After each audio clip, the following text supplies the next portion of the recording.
Yeah. Here we are. What up, Bobby Banger? We are back with the continuation of the Big Bang series. This is episode 5, season 3, episode 5. And well, we're gonna have some class today. We're gonna have a real class with a real professor. But before we get into all that, we got a few normal things to do. And then we're gonna introduce our special guest. Before I do that, how you doing, Anthony? How about the people? You on mute? Yeah, what's going on? Peace to everybody. Appreciate y'all tuning in as always. Y'all know how we do it every Wednesday. So yeah, you're in for a treat tonight though. You're in for a big treat tonight. So like Miss Juju just said, we actually get to learn from a real professor today. So a expert in the field. Right. Published, so he's absolutely published. Like what we do over here, we say it all the time. We lead you to the experts. We're not the experts, so we got one on for you tonight. So, yeah, appreciate y'all for tuning in. I'm gonna save you for last, Bobby Banger. What's going on, Miss Tiffany? Holla at the people real quick. Good evening. Thank you all for joining us. Enjoy the show. I love it. Kent? What up, man? What's going on with y'all? Everybody doing tonight? Y'all good? Y'all good? We good. Yeah. All right. How about yourself? Man, I'm good, man. Always love when we get to talk to the experts, man. Get more insight on what we already have a passion for and what we talk about daily. So yeah, man, it's gonna be a treat. What up, What's good, man? What's going on with you, Mr. Kent? Clark Kent? No, right. I bet I ain't know Juju's about to do one of them intros on you. You about to hit him with the intro, Juke? Who? No. Oh, Bobby Banger was good. What's happening with you? Short with it. That's how you gotta say Bobby Banger. What? I was waiting for you to do it. He said, "Sup." No. I mean, like say something to the audience. I know you got your church. You like you about to go to church. Got the hat. Where the hat at, GG? No, that ain't a hat. That's your hat. I got this shirt, y'all. I got this shirt from a thrift store. I love it. No wrong with that. It's my dress up. Man, boy, it's like you going to go to the Kentucky Derby. Freakness. That's okay. That's fine. They be dressing fly. No, I appreciate this conversation, man. Appreciate SpaceAgeAfrican, Anthony, man, and good juju, bad juju. Brother Brendan for actually introducing us to the expert, and Anthony SpaceAge, Anthony for developing that friendship. That's real, and the show is going to take off, man.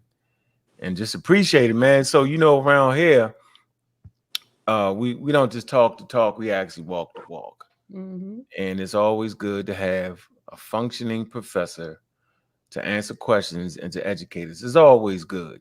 So I'm not knocking the layman, because we're all laymen ourselves. But I think it's good to have experts in, because they're going to make far less mistakes than we will. Mm-hmm. And it's just important for us to know the natural world, because last time I checked, we're natural people. Mm-hmm. So yeah, okay. So I guess next on the list, we still want to do. We're gonna do a quick roll call since class is in session. Okay. Mm-hmm. Go ahead, Anthony, do the roll call, and then we're gonna do. We still gonna dedicate our show to a scientist. So we got one scientist for you. I'm gonna give you that piece real quick, and then after that, Dr. Ducan FARRAH is going to hit the stage, and I'll introduce him to you all really quick, and then we're gonna get it in. It's Redshift, baby, season 3, episode 5, Big Bang series. Let go, Anthony. I want to say peace to you, Chilemwe, my good brother, Pseudo Killas official.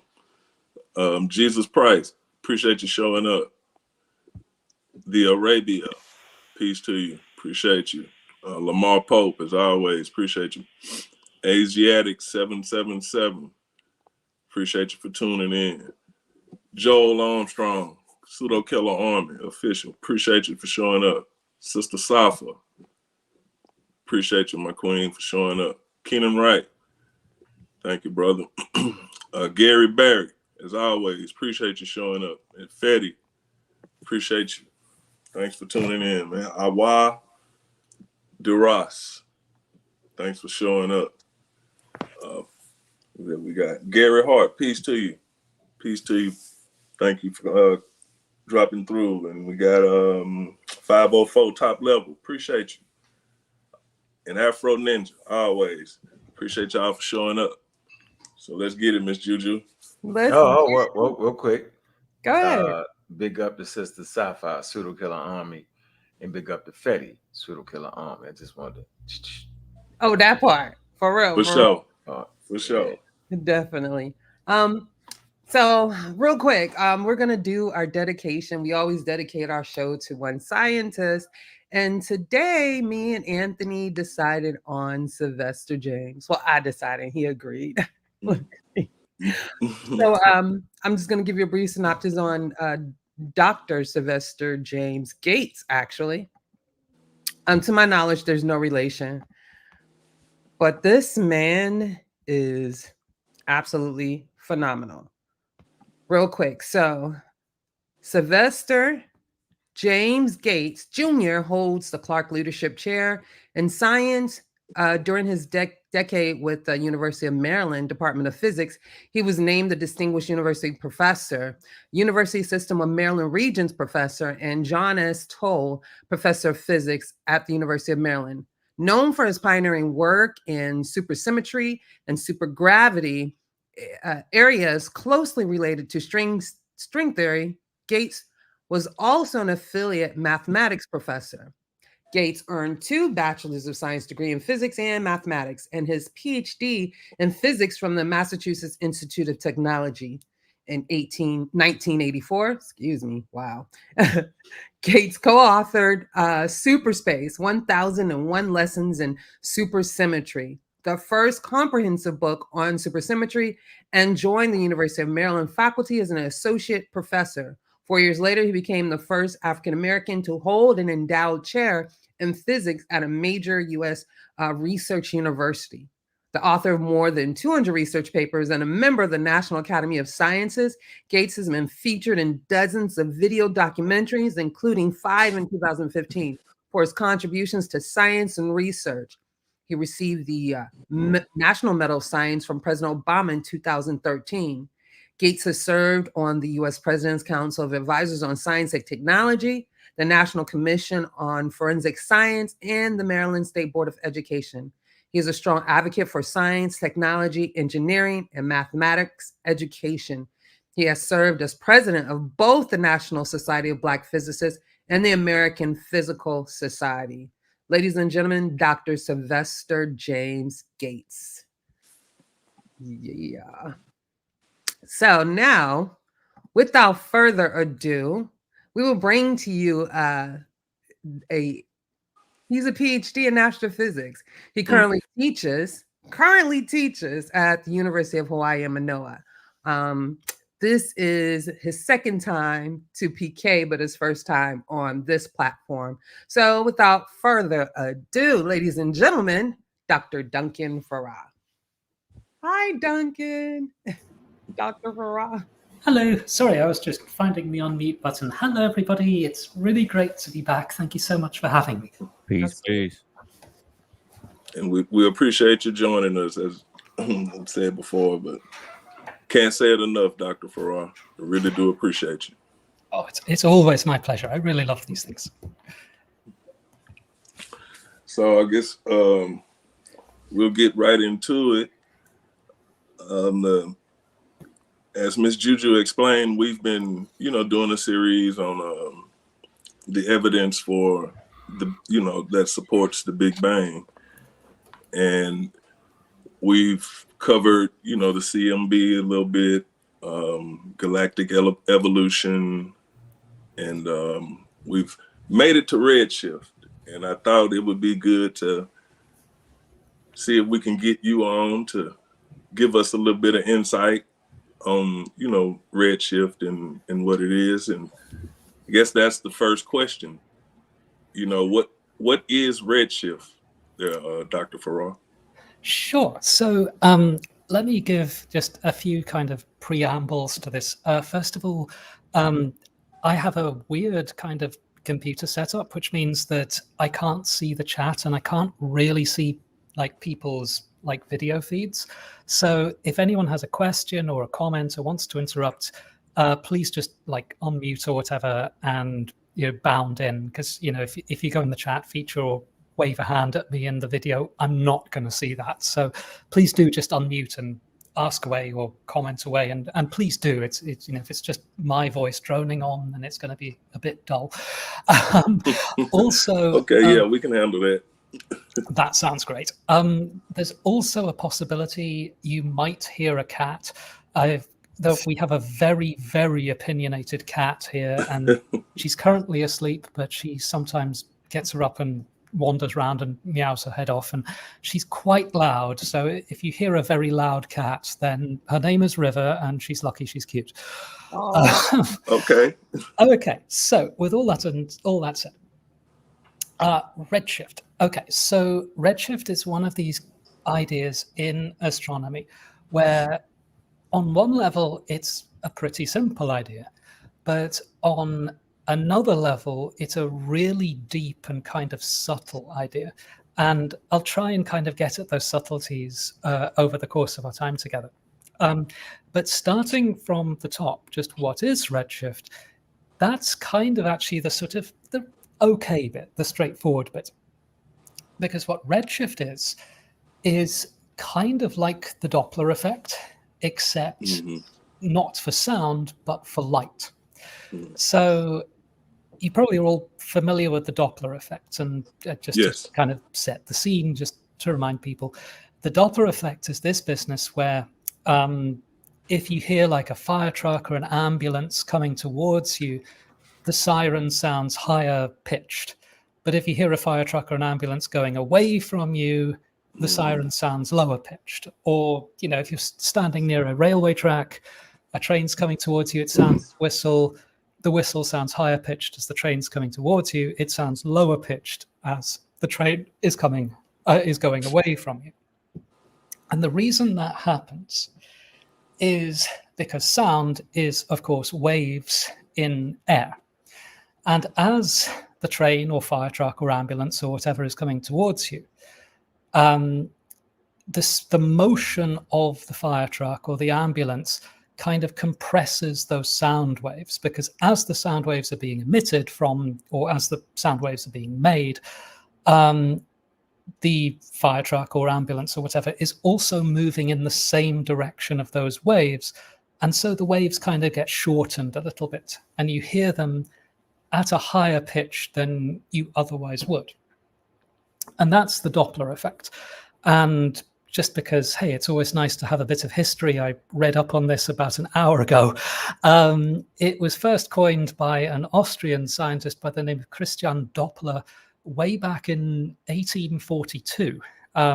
It's, you know, only less than 200 years ago was this idea first proposed. And you can do all sorts of interesting tests, like, you know, if you're driving in your car beside the fire truck as it's sounding its siren, you'll hear it going at its normal pitch. But if you then slam on the brakes and watch the fire truck disappear into the distance, as you slam the brakes on, you'll hear the fire truck's siren change. So what that means is that the fact that you hear that fire truck siren at a higher or lower pitch results because of your motion relative to that fire truck. And that's the Doppler effect. Redshift and its complementary effect, a thing called blue shift, are conceptually at least exactly the same idea, except not for sound, but for light. So light can be thought of as a wave, just like sound can be thought of as a wave in the air. light can also be thought of as a wave. Now, pardon me.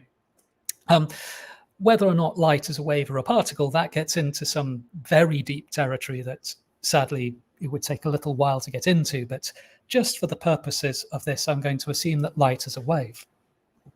And so, just like sound, light can be perceived to be at a lower frequency or a higher frequency, depending on how you are moving relative to the thing that is emitting the light.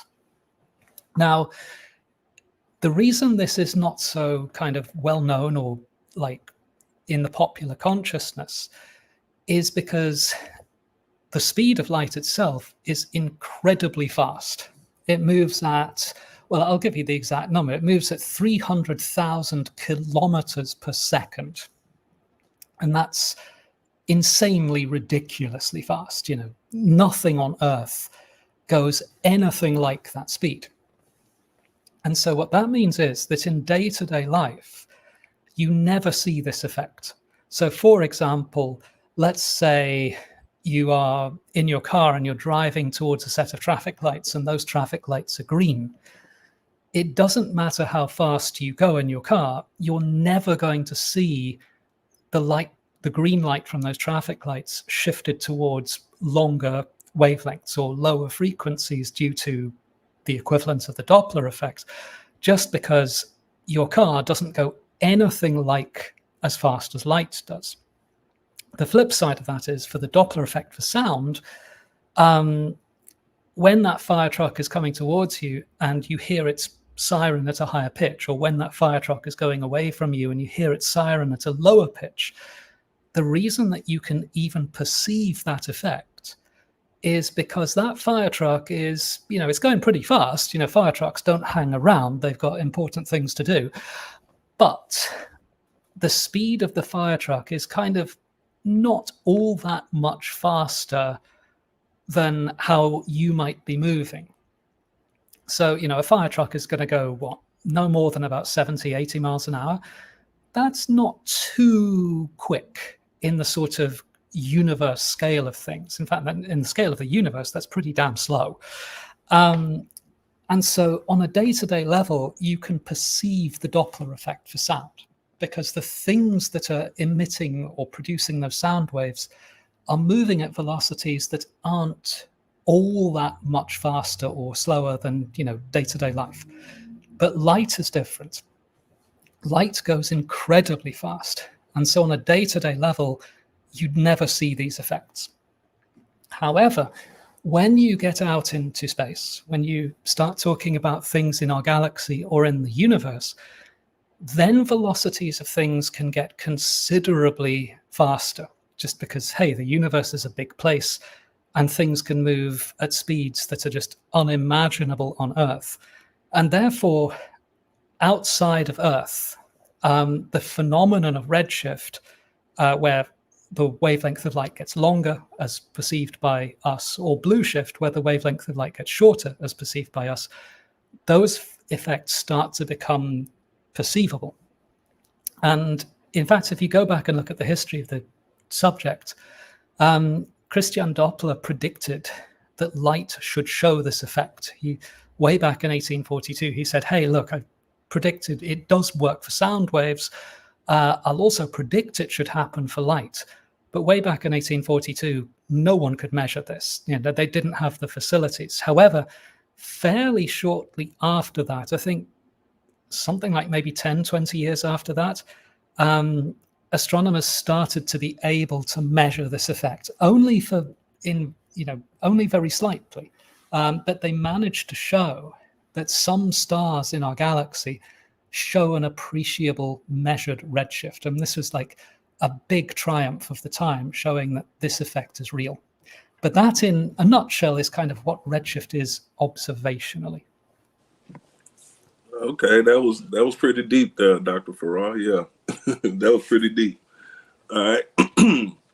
So, make a long story short, if we can actually picture light as we hear like you said, a fire truck or anything moving away from us, we can kind of get a visual of redshift being the same way as we hear that pitch change the further we get away or that object moves from us.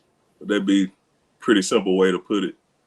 Yeah, I mean, that's actually a really good analogy. It's just as when you hear a fire truck, when you hear the fire truck siren change in pitch, the reason that happens is how fast the fire truck is moving relative to you. Yeah. So, for example, let's say you had some really, really lazy firefighters who decided to drive around at 5 miles an hour. I really hope I don't live in that town. If they had their siren on and they're driving around at 5 miles an hour, they could be coming straight towards you and you wouldn't hear really much change in the pitch of their siren at all, because their speed relative to you is only 5 miles an hour.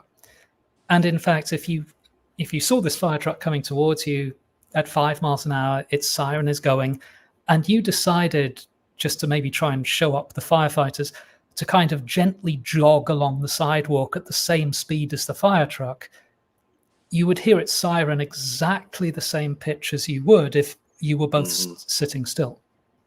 So the Doppler effect for sound is all to do with relative motion. It's how fast the thing producing the sound is moving relative to you. And you can kind of flip that problem around, and ultimately this is what astronomers do. So what you could do, if you really wanted to, is you could work out a way such that you could stand on the sidewalk and you could close your eyes and you could wait to hear a fire truck or an ambulance or a train coming towards you.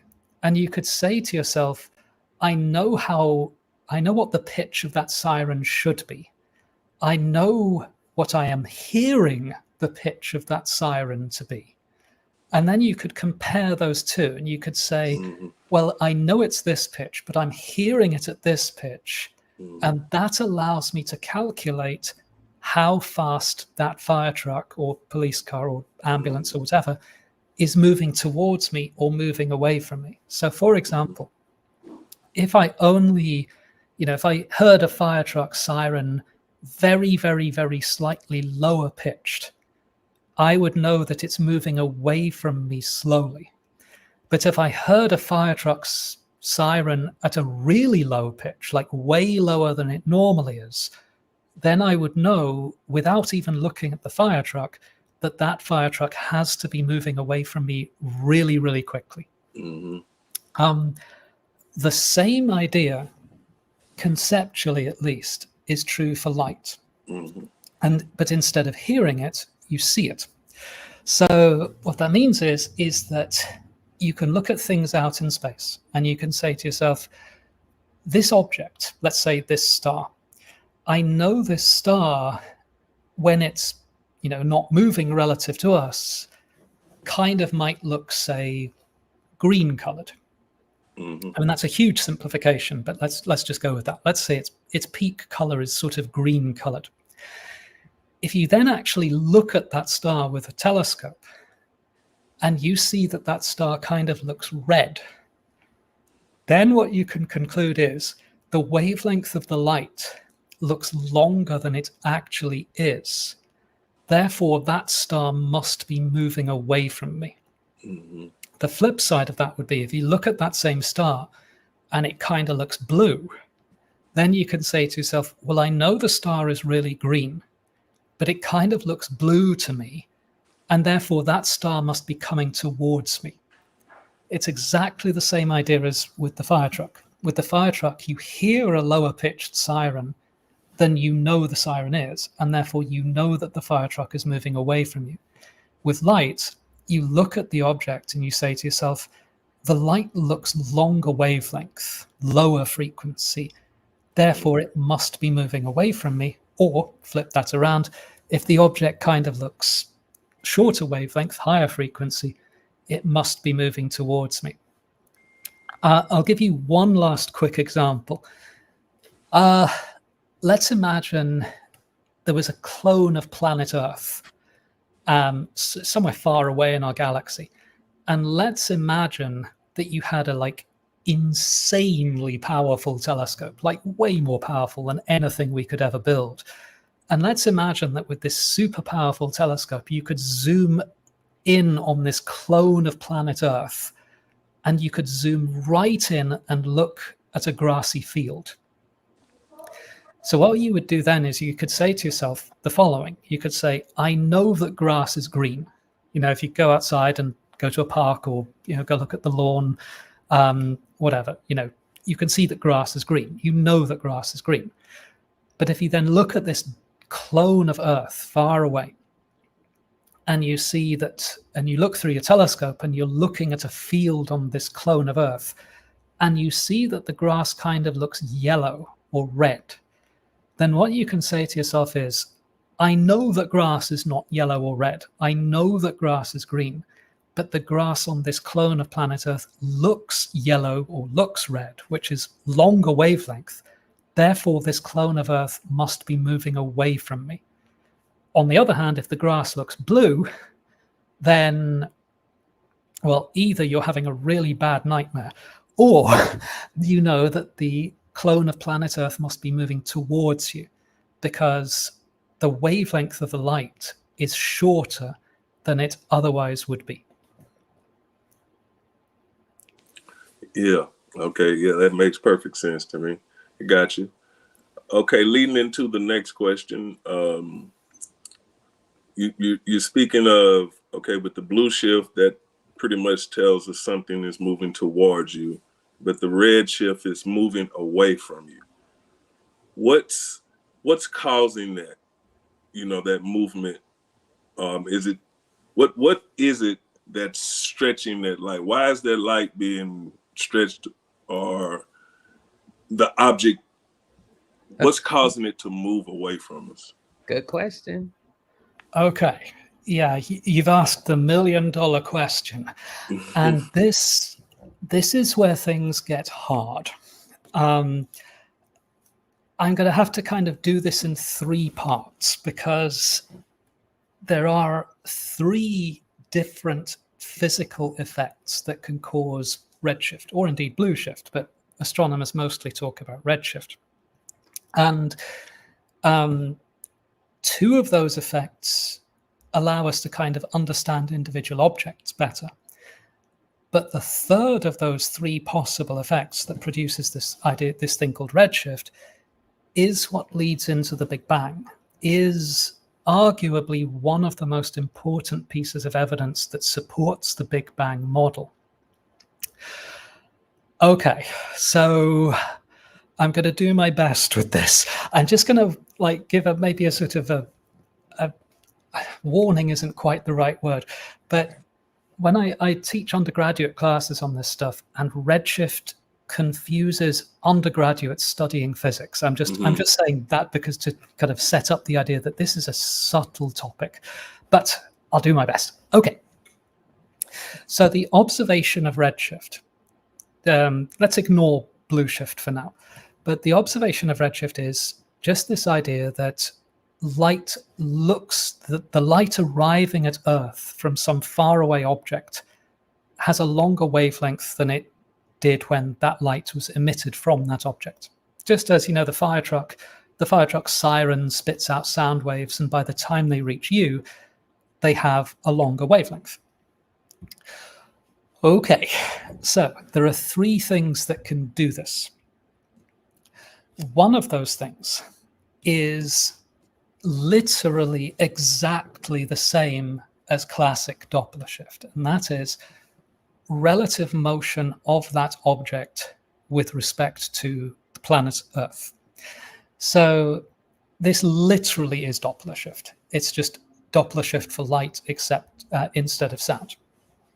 And this origin of redshift is mostly seen for objects that are relatively close by. And by relatively close by, I'm kind of putting my astronomer hat on and being incredibly biased. When I say relatively close by for an astronomer, I'm kind of talking maybe within our galaxy, within the sort of the local cluster of galaxies.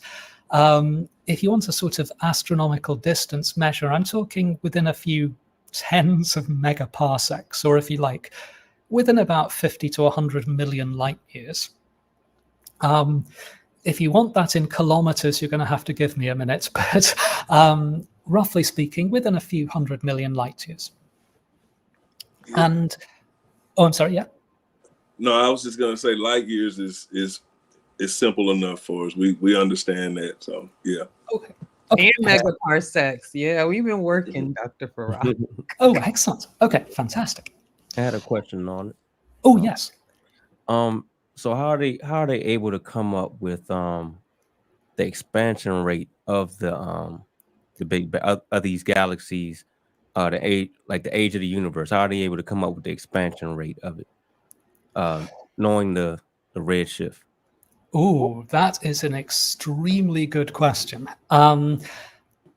Right, I would have to answer that when I get to the third of the three things that can produce redshift, because the first two have got nothing to do with the Big Bang. It's the third one that's got all of this, everything to do with the Big Bang. So if you'll forgive me, could I kind of leave that question for a little bit and come back to it? But your question is literally the heart of why this stuff is important. Okay. Okay. Any other questions while I'm here?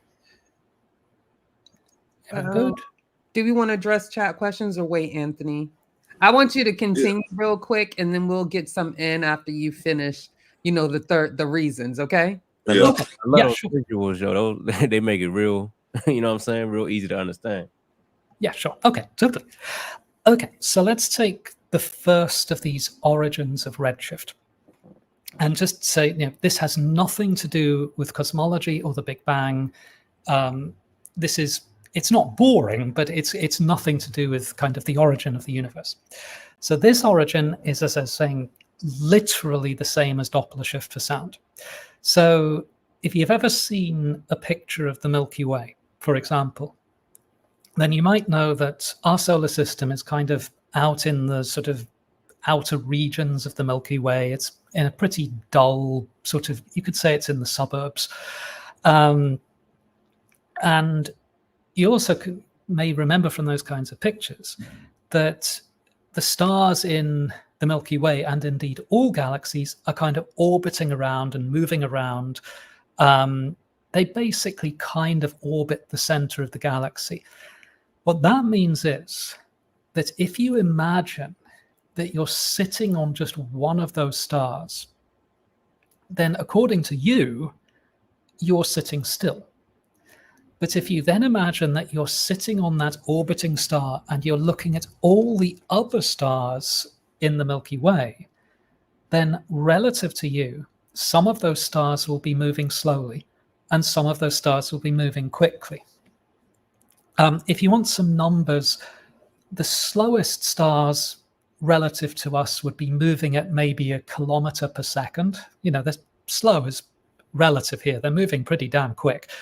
The fastest moving stars relative to us in the Milky Way would be moving at maybe a few 100 kilometers per second. And this is enough to give rise to an observable redshift, or indeed a blue shift if they're coming towards us. And the way that you would measure this is kind of exactly equivalent to getting that super powerful telescope, zooming in on some grass on a planet orbiting one of these stars, and seeing what color it looked to you. And then, more precisely, kind of seeing how that color compares to what color the grass is on Earth. The way that you would do this in practice would be to take a spectrum of that star and look for spectral features, emission lines, absorption lines in the spectrum of that star. And you would look to see how much those lines are shifted relative to what you measure their wavelengths to be on planet Earth, and that's a measure of the redshift or the blue shift. And that's actually a remarkably straightforward thing to do. You just need a telescope with a decent spectrograph pointed at a star, and you're away. You can do it actually really quite easily once you're into the swing of things. that kind of redshift is a measure of relative motion. And it's really, really handy, because what you can use it to do is to say, how did the dynamics of stars and galaxies work? You can use it to build a model of how all the stars in the Milky Way are moving relative to each other. And that tells you about the structure of the Milky Way galaxy itself. You can use it to measure how galaxies nearby to our galaxy are moving. And that can tell you all sorts of things about how our local cluster of galaxies formed and evolved. And, so for example, you may have heard that the Milky Way and the Andromeda galaxy are going to collide in a few million years' time. The way that we know that is by doing this exact sort of measurement. You point a spectrograph at the Andromeda galaxy, you look at the shift of the spectral lines in stars in the Andromeda galaxy, and lo and behold, it's moving towards us. It's got a blue shift, not a red shift. And so you can deduce from that that it's going to collide with the Milky Way in a few million years' time. Okay, so that's origin number 1 for redshift or blue shift. Origin number 2 also has nothing to do with the Big Bang or cosmology, and it's a little bit peculiar, but it is incredibly useful. So I'll go through this one fairly quickly. If light is emitted by some object, then typically what that light has to do is climb out of the gravitational field that object produces. So for example, let's say you go outside at night on a clear night and you have a flashlight and you shine that flashlight straight up. The vast majority of the photons from your flashlight, as you shine it straight up, will go straight through the atmosphere, because the atmosphere is fairly transparent, especially if you pick a cloudless night, and they will make it out into space. It's shockingly easy to make interstellar spacecraft. You just take a flashlight and shine it straight up, and you've basically produced photons that will voyage through the cosmos, or at least a few will. However, in order to do that, those photons have got to climb out of Earth's gravitational field. So just as, if you want to launch a rocket to the International Space Station, that rocket has to expend an awful lot of energy in order to get from the surface of the Earth to to where the ISS is.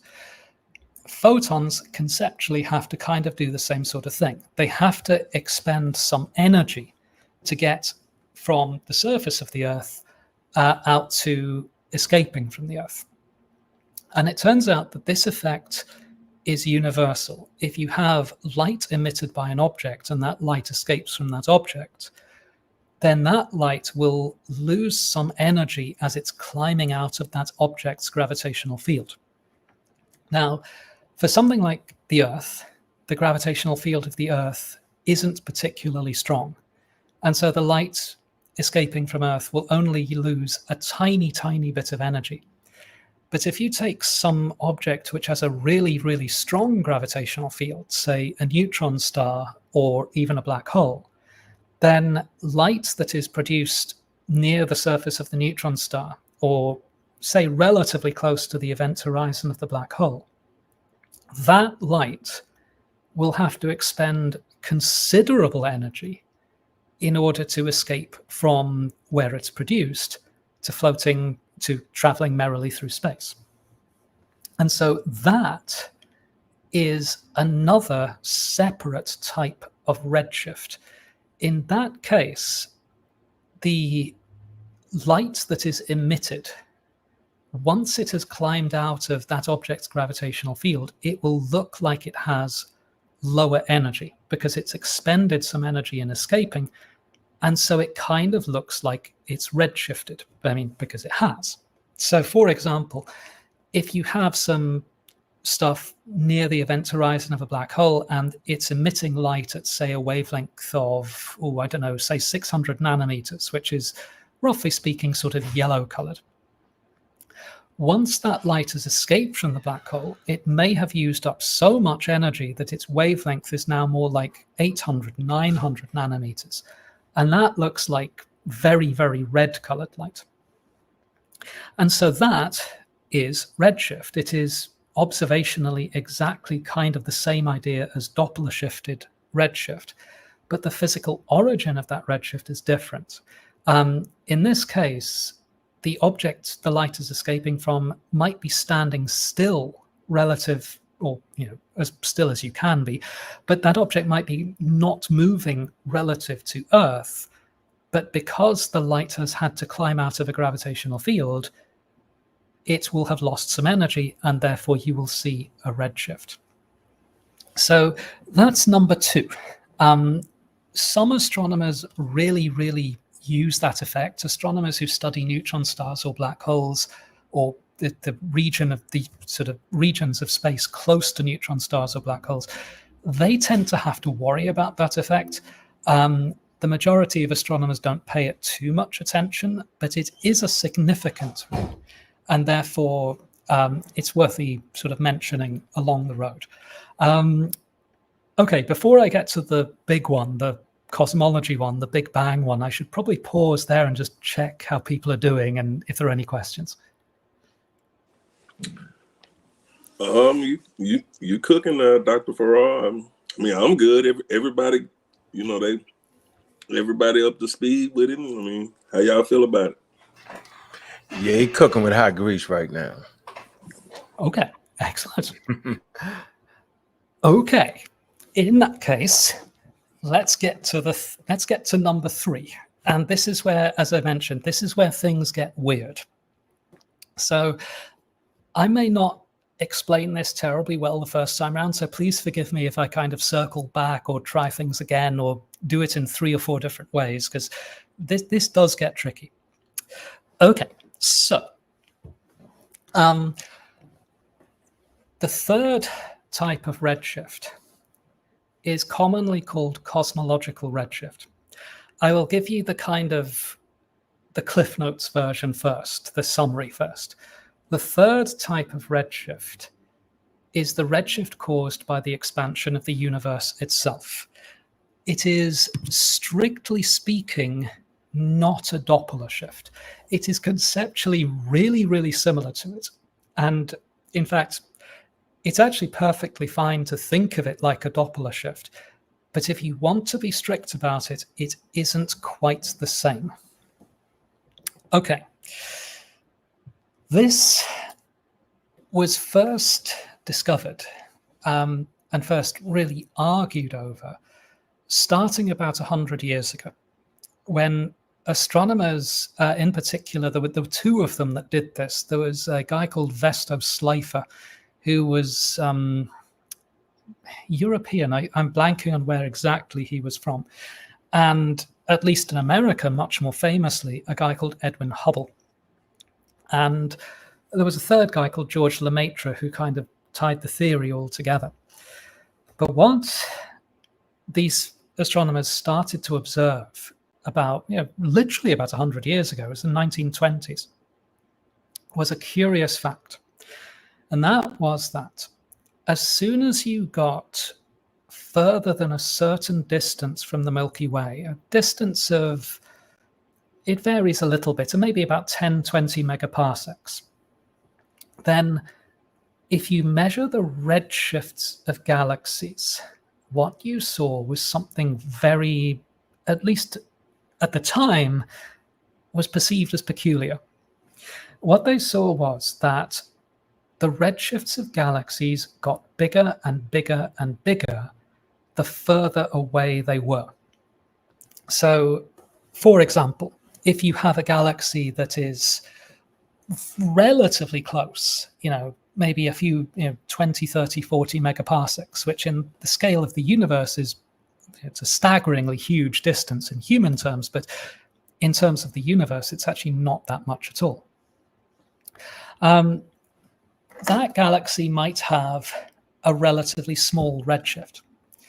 However, as you go further and further away, greater distances, the redshifts of galaxies got greater and greater and greater.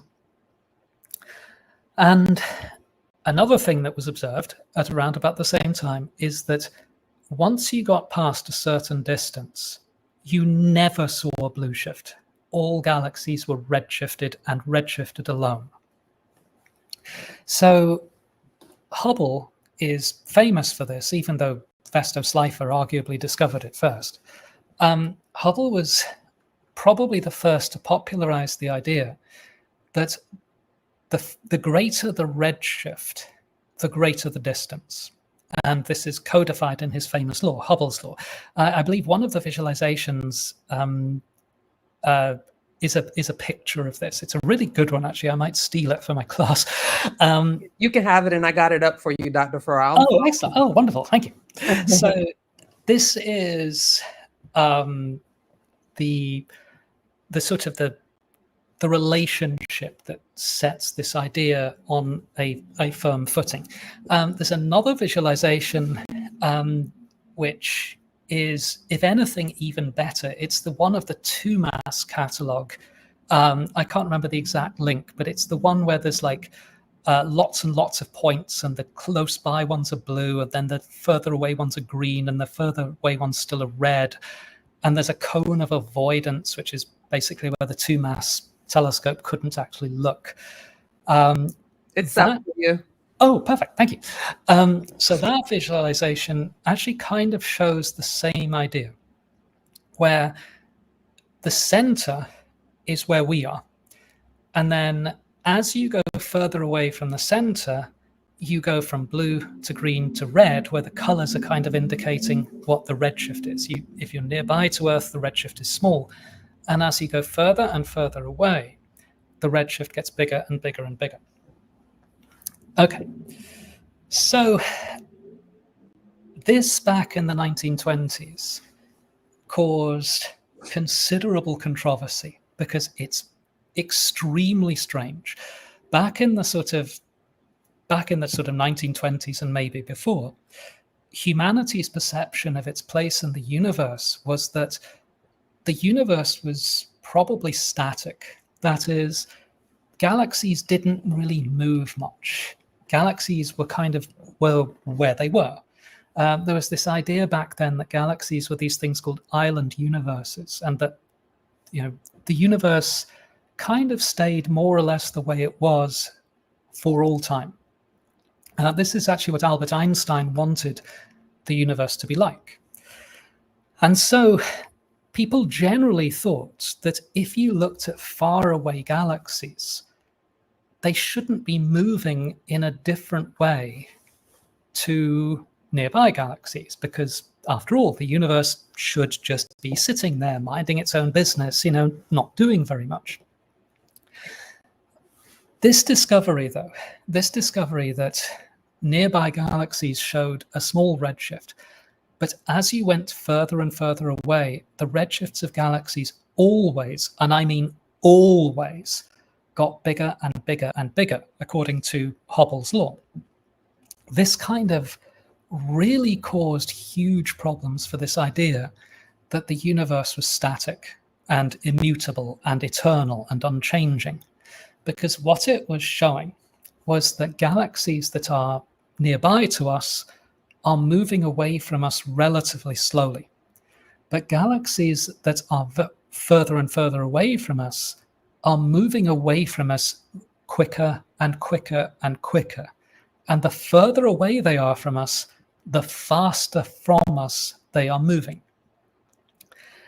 And this was such a revolutionary idea, such a strange and unexpected discovery, that there were plenty of arguments against this. There were plenty of people who tried to come up with alternative explanations of this. In particular, there was an observation, this wasn't made in the 1920s. This didn't come until, when would this have been? Maybe the 1960s, 1970s. What was observed then was something, and I'm just going to warn you in advance, this is going to sound impossible.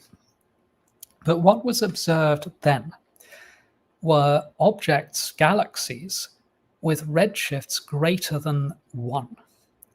And that might just sound like, who cares? Like, you can have a redshift greater than 1. In fact, if you go and look at the latest discoveries from the James Webb Space Telescope, those galaxies the highest redshift galaxy that we've got right now, I think, is around about redshift 14. So redshift of 1 these days is just nothing. However, a redshift of 1 has a particular connotation. And that connotation is that the velocity that redshift corresponds to, because remember, redshift is really just a measure of how fast something is moving away from you. A redshift of 1 corresponds to the speed of light. So a redshift of greater than 1, at least on the surface, means that galaxy must be moving away from our galaxy at faster than the speed of light. And, as any textbook or any popular book or any TV show will tell you, that's not supposed to be possible. And this then gives rise to the interpretation of this. That 2-mass image, the one with all the colored dots, is a brilliant kind of visualization of this. Because the way that this is interpreted is not exactly that those galaxies are moving away from us. That is, it's not the case that you've got some vast empty space and there's galaxies scattered through it, and those galaxies are moving within that space. That's the interpretation you would use if this was Doppler shift. However, the observation that the further away the galaxies are, the faster they're moving. And also, just because the velocities that the higher redshift galaxies appear to have seem to violate the speed of light. I mean, they don't. I'll just say that now. They don't violate the speed of light, but the reason for that is kind of subtle. This gives rise to the interpretation of this third effect as cosmological redshift.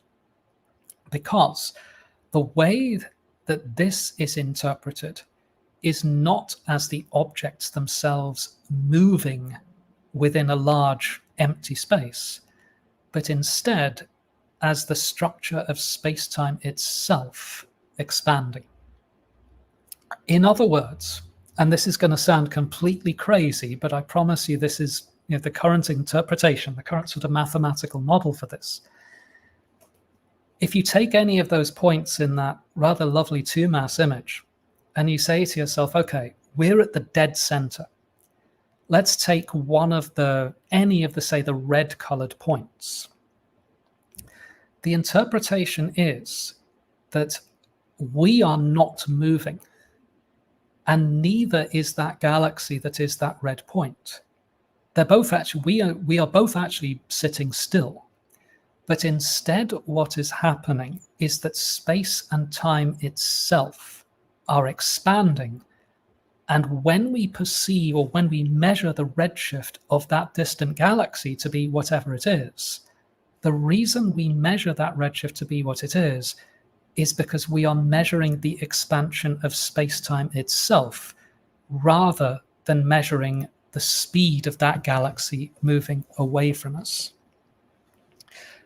That interpretation is the only way to really make sense of the two observations. One, that as you go further and further away, redshift gets bigger and bigger and bigger, or velocity away from us gets bigger and bigger and bigger. And also, it is the only sensible way to explain this seemingly crazy observation that the recession velocities exceed the speed of light once you get far enough away. There is one other piece of evidence that supports this, but I just threw an awful lot of very, very tricky ideas.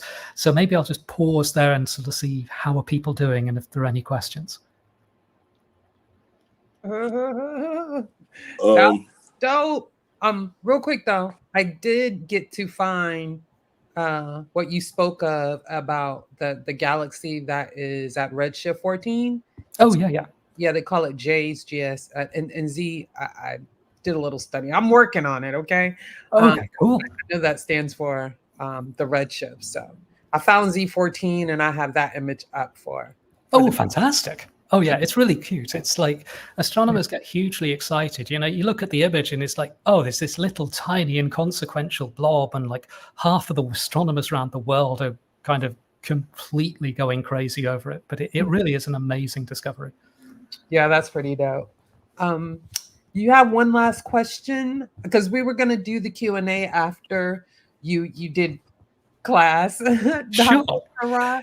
So we don't want to like break your bill. We're just listening, taking notes and taking it in. But yeah. Sure.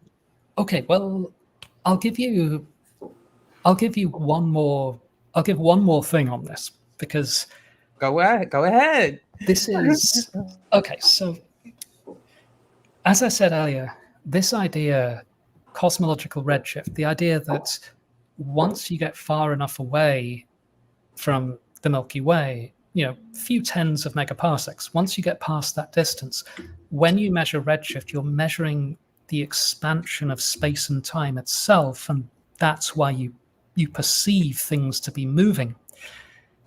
This is an idea that I will say now, like 99.9% of astronomers in the world accept this idea. It's the consensus view, and for good reason. I mean, I think it's correct. Like the evidence in favor of it is overwhelmingly strong. However, that wasn't always the case. And I personally am a great believer that in order to truly understand why something is right, it's important to kind of investigate why the alternatives don't work. So, you know, humans very much learn by kind of comparing and contrasting things. You know, it's important to say, what's the right idea? What's the right theory? But it's also really important to go, well, let's consider some alternatives and look at why they don't work, because that then helps understand why the correct idea does work.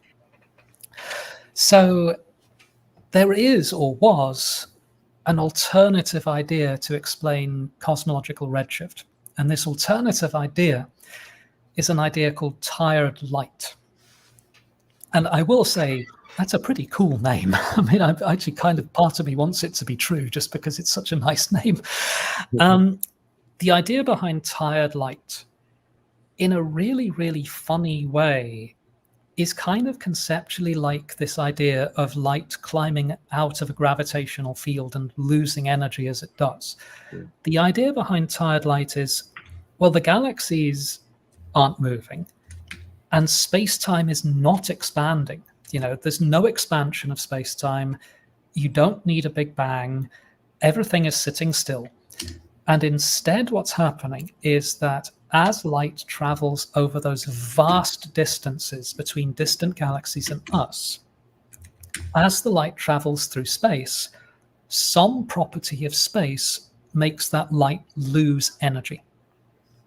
And if you do this, if you propose this idea, at face value, it kind of sounds quite appealing, because the galaxy, faraway galaxy, doesn't need to be moving. You don't need expansion of space-time.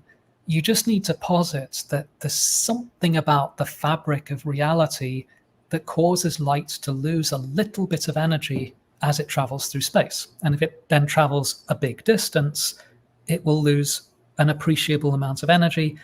The more distance it travels, the more energy it will lose. It all kind of sounds like it will work out. Sadly for the tired light proponents, the idea does not work. There are subtle reasons for this. One of those reasons is that if this idea were true, then you would expect the process to be a little bit random here and there. And what you would therefore expect is that the light would kind of scatter a little bit. So, for example, let's imagine you're outside and it's a misty morning, and you look down the street at some traffic lights that are like, say, 200 yards away. Those traffic lights will look a bit vague and a bit indistinct because the water molecules in the air have scattered the light on its way from the traffic lights to you, because, you know, there's mist in the air. The tired light model is kind of like that. It's kind of like imagining that there's this kind of fine mist through the universe that causes light to lose energy as it travels through space.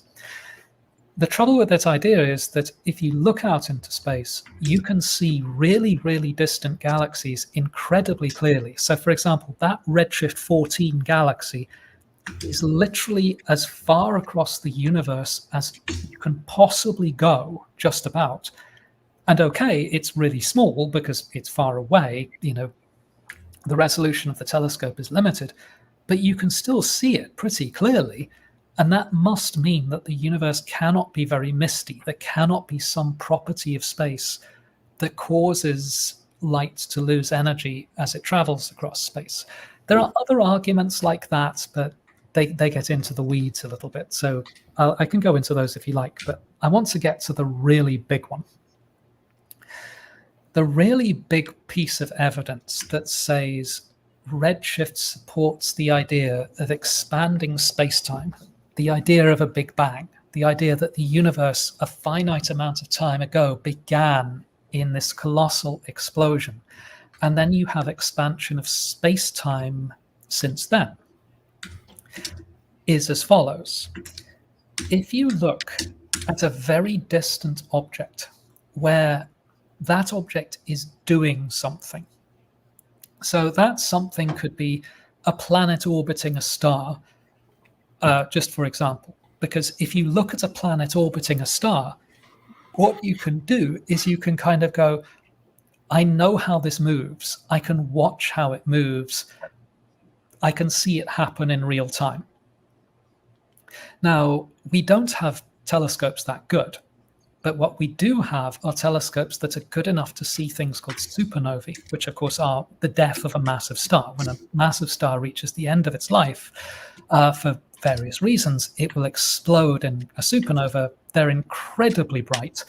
You can see those from halfway across the universe. A supernova will, for a period of a few days, a supernova will outshine its whole galaxy. Wow. One little star produces, for a period of maybe a week, more light than the rest of the galaxy put together. They're really bright explosions. Okay, so here is then the really cunning bit. What you can do is you can look at supernovae that go off relatively nearby to us, and you can do an interesting experiment. And that experiment is to say, how long does it take from the moment of explosion to the point of peak brightness? And then how long does it take for that supernova's brightness to decline from its peak brightness down to a low level? And, unlike explosions on planet Earth, which are very quick, a supernovae takes a little while to get up to its peak brightness. It takes, if you look at them nearby, these numbers aren't exactly right, but I'm just using them as an example. It might take, say, 5 days to go from the point of explosion to peak brightness, and then tens to hundreds of days to decline from peak brightness to being indistinguishable again. So that's relatively nearby. And, if you look at nearby supernovae, they're incredibly interesting things. However, you can also use these supernovae as a really good test of the idea of expanding space-time and thus of the Big Bang. Because what you can do is you can find yourself a supernovae as far away as possible, very high redshift. And you can do the following experiment. You can study that very distant supernovae, and instead of measuring its redshift, what you do is you time how long it takes to go from explosion to peak brightness and then to decline again. And what you then do is you say to yourself, I'm going to time how long it looks like it's taking. And I'm going to compare that to how long it takes to go from explosion to peak brightness to decline again in the nearby universe. So you compare your nearby supernovae to your very distant supernovae. Now, if the tired light model is correct, or more generally, if space-time is not expanding, then those two supernovae should look basically the same. The amount of time it takes to go from explosion to peak brightness should be the same for both of them, as perceived by you. However, if space-time is expanding, then that very distant supernovae will look to us on Earth as if it is taking significantly longer to go from explosion to peak brightness and then to decline again. If you want the sort of the technical term, it's called stretching of the supernova light curve. This effect is observed. It is observed in, by now, thousands of supernovae across many, many different redshifts. It is very well established observational fact. It is a clear prediction of the Big Bang theory, which says space-time expands, and therefore events that went off far, far away from us will kind of look stretched out in time relative to events that go off, the same event that goes off relatively nearby to us. Other models like tired light or the steady state universe or any of these cannot produce that effect.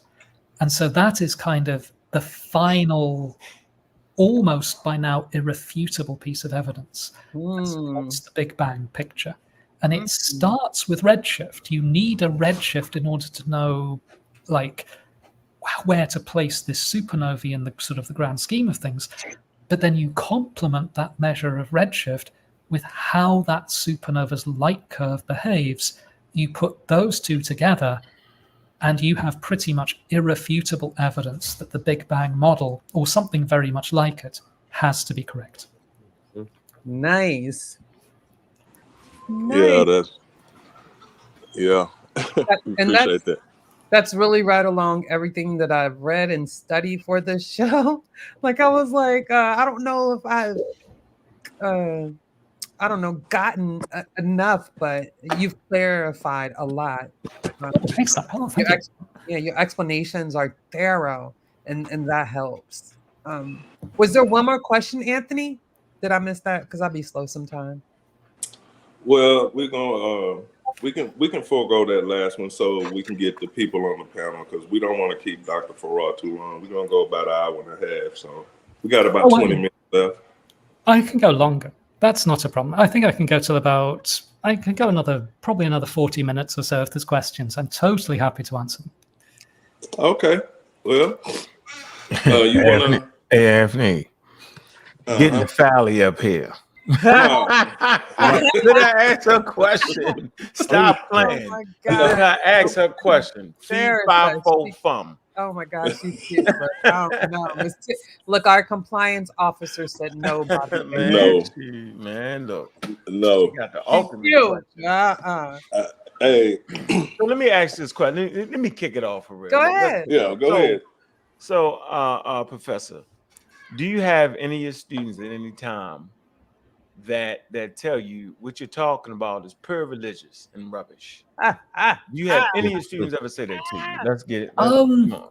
Let's keep it real. Yes, it has happened. Oh my God. Okay. It's pretty rare, but it has happened. I mean, I will say the times that has happened, I think maybe in 20 years of teaching, it's happened maybe 5 times ever. And I mean, I'm kind of going by hazy memories here, but I would say 4 of those times, the question is actually, I think, completely reasonable. Because, I mean, I think that it is, I mean, okay, you're going to get different views on this from different people.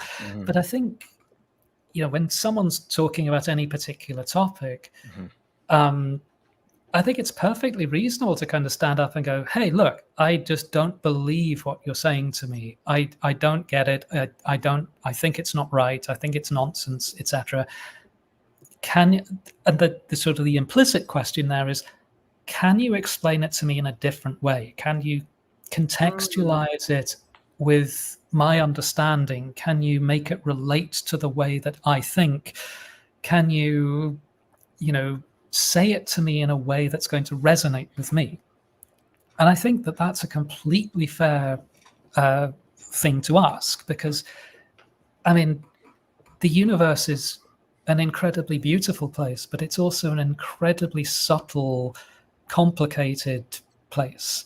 Mhm. And it's also, I think, the majority of scientists I know, including me, would acknowledge that we don't have the full picture at all. I mean, everything I'm talking about, or everything that you might hear about, say, other things like, say, dark matter, dark energy, the origin of the universe, the fate of the universe, we don't have the full story for that at all yet. What we have at the moment is what you could call a working model that kind of, for the most part, works, but at the same time, it's also got huge issues. There's problems with it. There's areas where it doesn't work at all. And I think that questioners who challenge the sort of the currently popular models and say, hey, look, these are the problems with it. This is why it doesn't work. I think those are really important things to do, because science ultimately is not about establishing a collection of facts. It's that science is, at least to me, a method by which things come to be known. You never really stop asking questions. You never really stop challenging or saying, hey, this is all just nonsense. Let's try and do better. Now, there was one kid who did it in a sort of a rude way, but hey, that's one kid in 20 years. So, I think that's a pretty good hit rate. But I think as a whole, it's a very valid question. Okay. Hey, Appreciate that. I wanted to get Nafali's question out the way quickly. That's for you, Sister Nafali. Appreciate your question. Oh, sure. Can I kind of piggyback off of that question? Wait a minute. Because in our community, we have a lot of skeptical people when it comes to science and believing. I'm just going to say mainstream society, for whatever reason, for whatever cultural reasons. What resources are out there for a person that may not have a background in physics and calculus and the fundamental sciences like that? What are resources out there where a person that doesn't have that background can kind of go to understand these extremely complex concepts, but in layman's terms? Because I think a lot of times, a lot of this stuff, it gets lost in the translation, and it's just literally over people's heads and it's past their comprehension level. But where is somewhere that we could direct them to so that they could maybe brush up on the general concepts a little bit more, so they at least will be more mentally equipped, or be able to understand when they come across someone like you who has like a dense understanding of the details of these concepts? Wait a minute, Dr. Farrah. My 2 cents is the planetarium and the library. Go ahead. Start there. Oh, I'm going to say I heartily agree with your 2 cents. I think those are incredibly valuable resources. I will say, though, that's a profound question, and a question that's, I'm just going to go really, really big picture here. I think that question is arguably one of the most important that faces humanity right now, and is a question that still is not got a particularly good answer. I'm just trying to compose some thoughts here. I think for any individual or group of individuals, the resources that will work for them are going to depend very strongly on who that person is, what their background is, what, where they grew up, what their parents did, how they experienced life. And it's, I think, I cannot recommend a sort of a single resource or even a single collection of resources that are going to work for all people. So, for example, in the past, when people ask me, tell me some good popular books on astronomy, black holes, and so on, I've tried a variety of books, So one book I used to recommend was a book by Kip Thorne called Black Holes and Time Warps, Einstein's Outrageous Legacy, because that book kind of resonated with me. When I was like a kid, I read that book and it was like, oh, wow, this is like, whoa, I'm like kind of somewhat inspired by this. But then later in life, I met people who just said, this book is like the biggest turnoff they've ever read in their life. Like one of the arguably the most famous popular books of all time in science is a book by Stephen Hawking. And Brief History of Time. A Brief History of Time, yes. Yeah. That book was like an international bestseller. It was like top of the New York Times bestseller list for like months. It was raved about. And I remember reading it and thinking, this is just crap. Not just because it was wrong. I mean, it wasn't wrong. It was just the way he described things didn't work with me. I'll give another pair of examples. I know some people who think that the popular books by Neil deGrasse Tyson are the best thing they've ever read. I know other people who think they are the worst thing they've ever read. I know some people who think there's a popular, I can't remember the title of the book, but there's an astronomer called Katie Mack who's written a book which I am, oh God, my mind's going. I can't remember the name of it. I know some people who think that book is amazing, and I know some people who don't really like it at all. So I can't give a sort of specific recommendation. I'll try and give some general thoughts. Is it The End of Everything? That's it. Yes. Okay. Okay. Wonderful. Thank you. I got you. So the things that I have noticed that tend to work, the things that I've noticed that kind of get people interested and inspired and like learning things and, you know, away from conspiracy theories and so on, is a community that encourages curiosity. A group of friends, family who encourage people in their family or their community to go to the library or go to the planetarium and just be curious and think openly about what they're experiencing.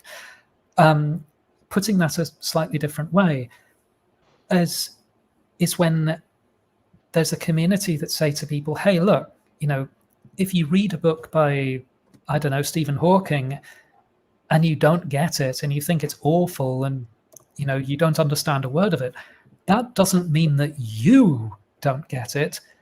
That just means you need a different book or a different YouTube show or a different planetarium. You know, I've lost count of the number of times when I was a high school student or an undergrad where I would go to class and just go, I don't understand a word of this. And I would kind of say, that must be me, rather than saying, okay, I don't get this. Let's try a different teacher. Let's try a different book. Let's try a different way of looking at things. And I think if people have around them a support system that says to them, go read different books, go experience different planetarium shows, go try different YouTube channels until you find the one that kind of resonates with how you think. That to me, I think, is the most important thing, because then they can go to Amazon and just be like, okay, I know roughly what books will work for me. They'll get those books, they'll get those resources, and they'll start to fly. And so I would say that is really the key to getting things to work. Right. Yeah.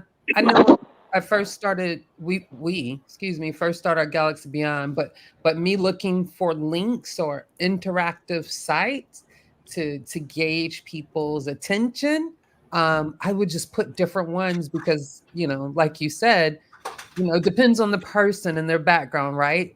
What may work for someone's understanding may not work for the next person. So I always try to be very flexible and put lots of variety of the same, you know, of different sources for the same subject matter. So yeah, I love that question. I mean, I love that answer, Dr. Farrah. Thank you. Cool. Yeah, it was a great question. And let me tell you, astrophysics for people in a hurry was like amazing for me. Yeah, you know, by Neil deGrasse. It's odd you say that, because I read that book and I thought to myself, I don't like this book. I don't think it's that great. And then I literally met, but the thing is, I then met 3 separate people who said, that book's great, and then proceeded to give me really good explanations of difficult topics that they had learned from that book. It was probably so simple for you because you already know the information, so it was like it's the same. I did have another question for you though. Wait a minute before you do that, Kent. I just want to mention Dr. Moya McTeer. I don't know if you heard of her, Dr. Farrah, but Our Galaxy, the Milky Way. Is it the story of our galaxy, the Milky Way? That's a good book, because it kind of gives you introduction to astrophysics, but it does it as in a story like our galaxy having a relationship, with different things in the cosmos. It's it's pretty awesome. I'll correct the title. I probably got a little bit wrong, but go ahead, Kent. Sorry to interrupt you. Okay, so now when talking about the Big Bang, say like with my friends, or we talk about it sometimes in our Discord, and often the challenges or what's said to us is, well, y'all believe something came from nothing, like the universe just popped out of nowhere, like from nothing, right? And you had like Lawrence Krauss wrote the book, what was it? Something from nothing. Something from nothing. And they really like try to piggyback on the nothing part of that.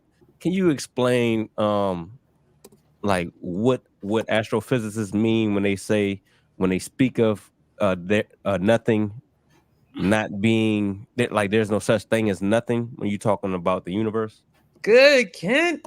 Wow, you guys are on fire with these questions. That's a really good one. Okay, I will try and do justice to that, but that's a very deep question. The short answer is that when astronomers say something from nothing, or talk about the Big Bang producing the universe from nothing, nothing is kind of a really misleading word, because that's not really what is being said. So the evidence that we have that the universe a finite amount of time ago was much smaller, much hotter, much denser than it is now, the evidence for that is really, really strong. Like, if you go back maybe 40, 50 years, the evidence wasn't quite as strong, but nowadays the evidence for that picture is incredibly strong. And that's the kind of the colloquial meaning of the Big Bang model. It's that some finite amount of time ago, the universe didn't look like it did today. It was much smaller, much denser, much hotter. What astronomers and physicists then try to do is to say, well, okay, that's great.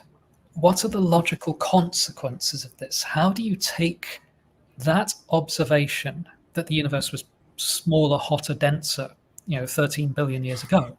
How do you take that and construct a sort of a global model for reality around that? And this is where things get interesting, and this is where the difficulties arise, because there's various ways you can do that. And the most, if you like, the most popular way, the way that most astronomers and physicists go at this is to say, well, if the universe was hot and dense some time ago, then if you go further and further and further back, you must keep getting hotter and smaller and denser. And at some point, you're going to reach sort of an infinitely small point. So you're going to reach, if you like, the primeval atom, the point from which all things came. And that is certainly one way of doing things, and it could well be right. I mean, no one knows. We don't have clear answers to these things.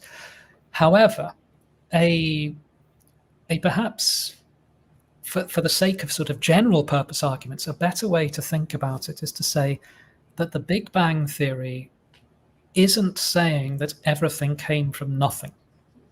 The Big Bang theory is instead saying that once upon a time, the universe was much smaller, much hotter, much denser. And then over time, it expanded and grew to become the universe we see around us today. So you could view the Big Bang model as being a model where you get a huge number of particles created almost all at once in a really short space of time. And then that huge collection of particles then just starts to expand and grow. Those particles coalesce to form stars and galaxies. Now, if you then wind the clock back, you have a number of options for how to wind that clock back and what you do. So one way to wind the clock back is to say, you start from literally nothing, and then physical laws pop into existence. Particles governed by those physical laws pop into existence. You get expansion. You get the universe we live in today. That's one approach. But then these days there are, I think, I'd say that astronomers and physicists have kind of moved beyond that and started to look for ways that you can incorporate that idea into a more global picture, where you can say, maybe you have some kind of level of existence, and then for whatever reason, you get in that level of existence some kind of particle creation event that produces a universe that may look a bit like ours and may not look like ours at all. And that universe has a set of physical laws and a set of behaviors, and it will do its thing. And our universe is then just one universe embedded in this sort of higher plane of reality. You know, we are one version of a possible universe, and that maybe there are many other universes that have slightly similar physical laws to ours. Maybe they have completely different physical laws to ours. But the overarching picture is our universe is just one of many universes, all of which play out, you know, maybe a little differently depending on how they were created. Now, that sounds like completely mind-blowing. You know, all of a sudden you've got many, many universes. There are problems with that picture because it actually doesn't kind of solve the original problem, which is how do things come to be? Right. And because it's just kind of kicking the football down the field, you know, instead of saying we just have one universe, now you're saying you have lots of universes, so you have lots of problems that you now want to solve. I guess the short answer is, and the reason I'm kind of hesitating with this one is that it's about the deepest question you can ask. I don't think anyone knows the answer, but I think it is also fair to say, therefore, that we don't know that everything came from nothing.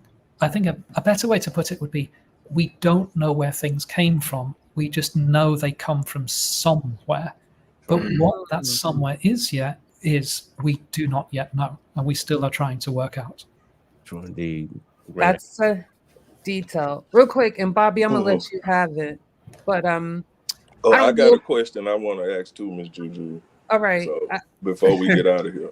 Got it. I think we're going to forgo that third part and get to the questions because that's a good part too. But John Nix was in earlier, and remember when Ankh asked you the question about, what was that question again for Natalie, Bobby Banger? What about? How do you get religious people to understand what you're talking about? Well, yeah. That's really what I want to ask. How do you put that? No. Yeah. But either way, you know, in your response, you said absolute, and John Nix wanted to know, what did you mean by that? No, I don't remember. Scratch it. But Ankh, ask this question on the screen. Remember, I'll come back to it. It was so long ago. Let me see. Can I ask him if he thinks the assumptions, what's the underlying entropic gravity? Am I saying it right? Or sound, at least in your view? Entropic. My fault. Entropic gravity. And that's from Zen. I will admit, entropic gravity is not a model I am particularly familiar with. I don't I would have to say I'm really not sure of the details of that model enough to be able to talk about it. From what little I remember, entropic gravity is one of a family of models that seeks to explain why you get the law of gravity that we do. How can you fold that into a sort of a broader physical picture that also explains wider concepts like the expansion of the universe and dark matter? I don't immediately recall anything about that model that rings alarm bells in my head. I don't think there is evidence that uniquely supports it, but that's not a criticism, because there's a lot of competing models that try and do a better job for explaining gravity. And the issue I think that the astronomy and physics community have at the moment is we have an overabundance of models, but not really yet enough physical evidence, observational evidence, to distinguish between them. But I think entropic gravity kind of falls into that category. I think it's still in the running, but I don't think, at least I am not aware of evidence that kind of favors it over other competing models. But as I said, it's not something I'm terribly familiar with. I'm really, really sorry, so I can't give you a good answer to that one. Do you know anything like about that. the holographic universe? He said that's what he was thinking. If not, that's fine. Dr. Fuller, we'll move on. If again, that's I think one of many competing models that are out there to kind of explain in a broader context the origin of the Big Bang. The basic problem that all of these models face is that there's a very strong limit to how far back in time you can look. Mm-hmm. So I don't know if you've covered this, but there is a very important observable feature in the universe called the cosmic microwave background. And Right. it's, I mean, I dare say you guys have talked about this, but just to kind of briefly summarize, the cosmic microwave background arises, it's produced in the very early universe. I mean, we're talking about redshift. The highest redshift galaxy we know of is around redshift 14. The cosmic microwave background is produced at a redshift of about 1,000. It's way, way back. It's like maybe 100, it's produced maybe 100,000 years out. No, less than that. About 100,000 years after the Big Bang. I may not have that number exactly right. It's been a while since I've looked this stuff up. Okay. Now, the cosmic microwave background is produced when the universe expands and cools enough that electrons and protons can combine together to make hydrogen atoms. And when that happens, the universe suddenly, or very quickly, becomes basically neutral, because hydrogen atoms are neutral, but protons and electrons, when they're free, are both charged. When the universe becomes neutral, all of a sudden, it becomes relatively transparent to radiation. And so what that means is that the very last thing a photon did as the universe transitions from being ionized to neutral, that's the last thing, by and large, that photon will ever do, because the universe is then very transparent. And those photons are what form the cosmic microwave background as we observe it today. Mm-hmm. The flip side of that argument, though, is that at redshifts above 1,000, or before the cosmic microwave background was created, the universe is still ionized. And what that means is that it is not transparent at all. Photons bounce around madly off all the charged particles that exist back then. And so the universe back then, if you remember, I was talking about a misty morning and seeing traffic lights in the mist, and they kind of look a bit blurry.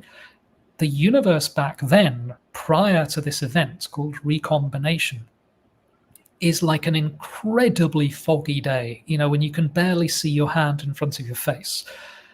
What that means is that light doesn't tell you anything about where it was originally produced. It only tells you about the last thing it bounced off. So, on a foggy day, you don't know if the light you're seeing came from a distant traffic light or the moon or anything like that. All you know is the last thing that light did, which was bounce off a water molecule in the atmosphere right beside your nose. What this means is that the cosmic microwave background is really kind of a limit to how far back in time we can look, at least with light. And so comparing and contrasting theories for the origin of the universe becomes incredibly hard. To my knowledge, I don't think there is any evidence that favors holographic gravity over other models, but again, I could be wrong about that. I have not looked at that stuff in a long time. Good enough. Hey, Juju, before you do that, Go ahead. The quick one, I was pondering if the universe was actually a closed system or an isolated system. You know what I mean? I wanted to really know. And big up to Sarnetta, House Consciousness. It's probably Reggie hiding in the bushes. It's okay, either one. Thank you for joining us. Yeah, but that's the question though. Is it an isolated system or closed system? What would you call it? You know? That's a surprisingly subtle question. Give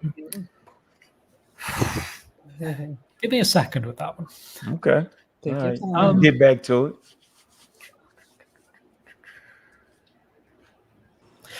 The short answer is it can probably be treated as isolated, but I need to kind of qualify that answer.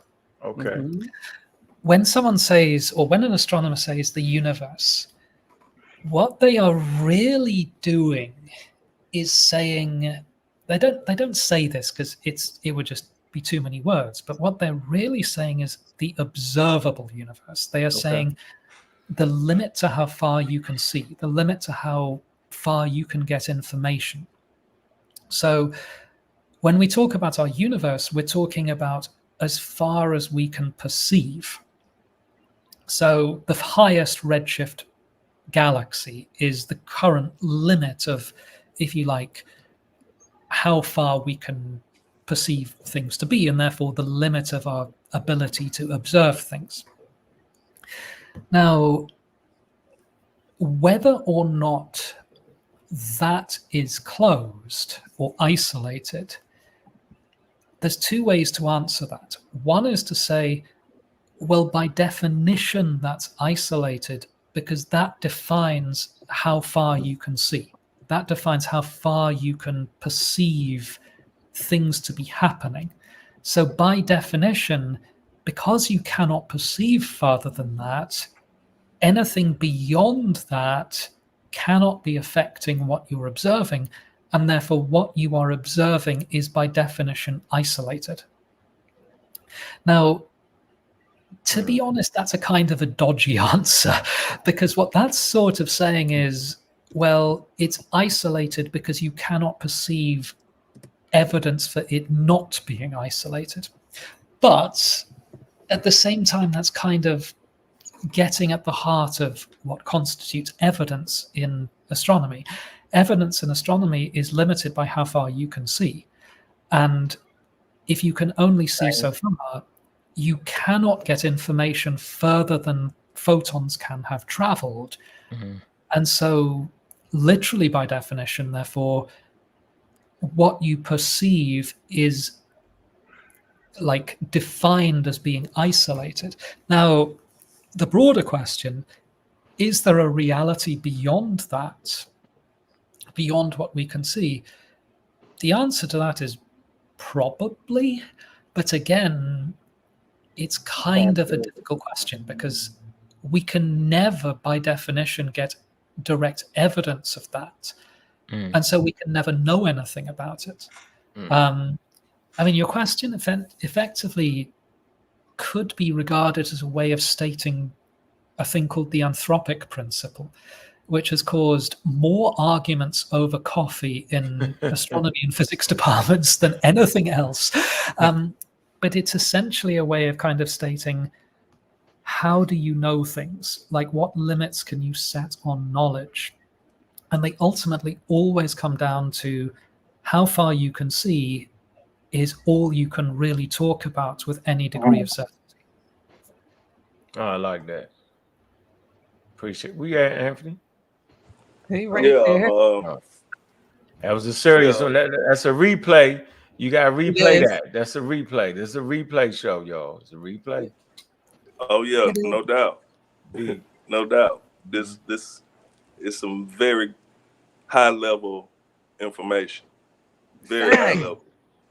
But what I wanted to ask Dr. Farrar, okay, we were speaking on the new discovery of the furthest, detected galaxy. And they actually gave a number, an exact number. It's, 14.32. And Right. I always, the way I was raised, when you add a point, you're pretty confident in what you say. Like dealing with money. Hey man, you owe me $20. And you owe me $19.58. That's an exact number. So I guess my question is, are they pretty confident in this method that they use as far as, dating what they find or the evidence that they have? They're pretty confident in that method, huh? For that particular galaxy, yes. But your question kind of delves into a broader topic, which is like quite an interesting one. And that is how you measure redshift. So there are a number of ways of doing this, but they all come down to looking at the spectrum of a galaxy and kind of saying, what features do I see in this spectrum? How do they compare to the same features as seen in a galaxy right beside us, or as produced in a laboratory on Earth from the same elements? So, for example, stars are mostly made of hydrogen for the most part. And when hydrogen gets very, very hot, it emits certain specific spectral features. Those spectral features, you can produce those in the laboratory. You just go to the laboratory, you get some hydrogen, you heat it up, you treat it very, very carefully because hot hydrogen has a tendency to explode. But if you do that and you're careful, then you can see these spectral features being emitted by those hydrogen atoms. What you then do is you go to your telescope and you say, I'm going to look at this faraway galaxy. I'm going to look for those same spectral features. I'm going to measure the wavelengths they appear to be at, and the difference between the wavelengths as measured in the laboratory and the wavelengths as seen in my spectrum of this faraway galaxy, that's the redshift. Now, there are other ways to measure redshift that are less precise than this. This would take quite a while to explain, so I'll have to kind of give the synopsis of this. But what the James Webb Space Telescope is doing that's really revolutionizing astronomy, it's doing quite a few things that are revolutionizing astronomy, but one of the things it is doing, is that it's discovering galaxies at redshifts that were not possible before, because the James Webb Telescope is very, very sensitive. It operates at the right wavelengths. It's got a really big primary mirror. It's just great for this kind of work. It has discovered a large number of galaxies that are at colossal redshifts, 8, 9, 10, up to 14, and even some cases above. However, the way that it measures those redshifts can vary. So for some galaxies, you measure what's called a spectroscopic redshift. And a spectroscopic redshift is where you're like, okay, I have identified a specific spectral feature, like an emission line or an absorption line. I know what that feature is. I can measure its wavelength in this spectrum pretty accurately. And from that, I can get a precise redshift. And that's what they did for this redshift 14 galaxy. I'm going by a slightly hazy memory here, but what I believe they did was measure a spectral feature called the Lyman break. The Lyman break is an absorption edge. So what happens is you have your spectrum and you have emission, emission, emission. You get to a certain wavelength and all of a sudden the emission drops precipitously. And that happens because photons above a certain energy level are very easily absorbed by the content of the space, gas and dust between stars. And so what I believe was done for this galaxy was they looked at its spectrum and they saw very clearly a feature that corresponded to this Lyman break.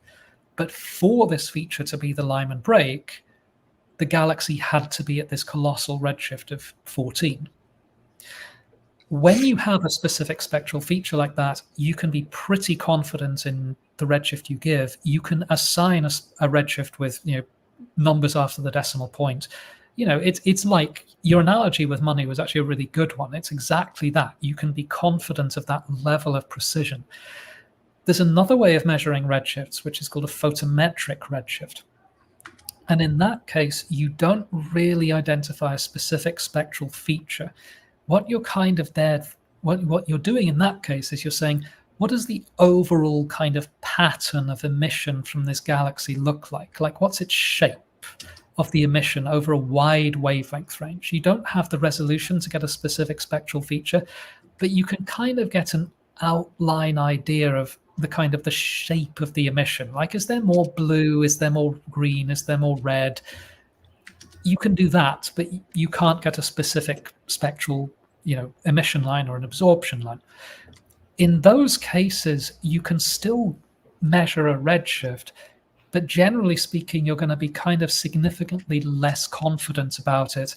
And in those cases, you wouldn't say the redshift is like 14.32. You would instead say something like the redshift is going to be probably 8-ish, plus or minus maybe 1.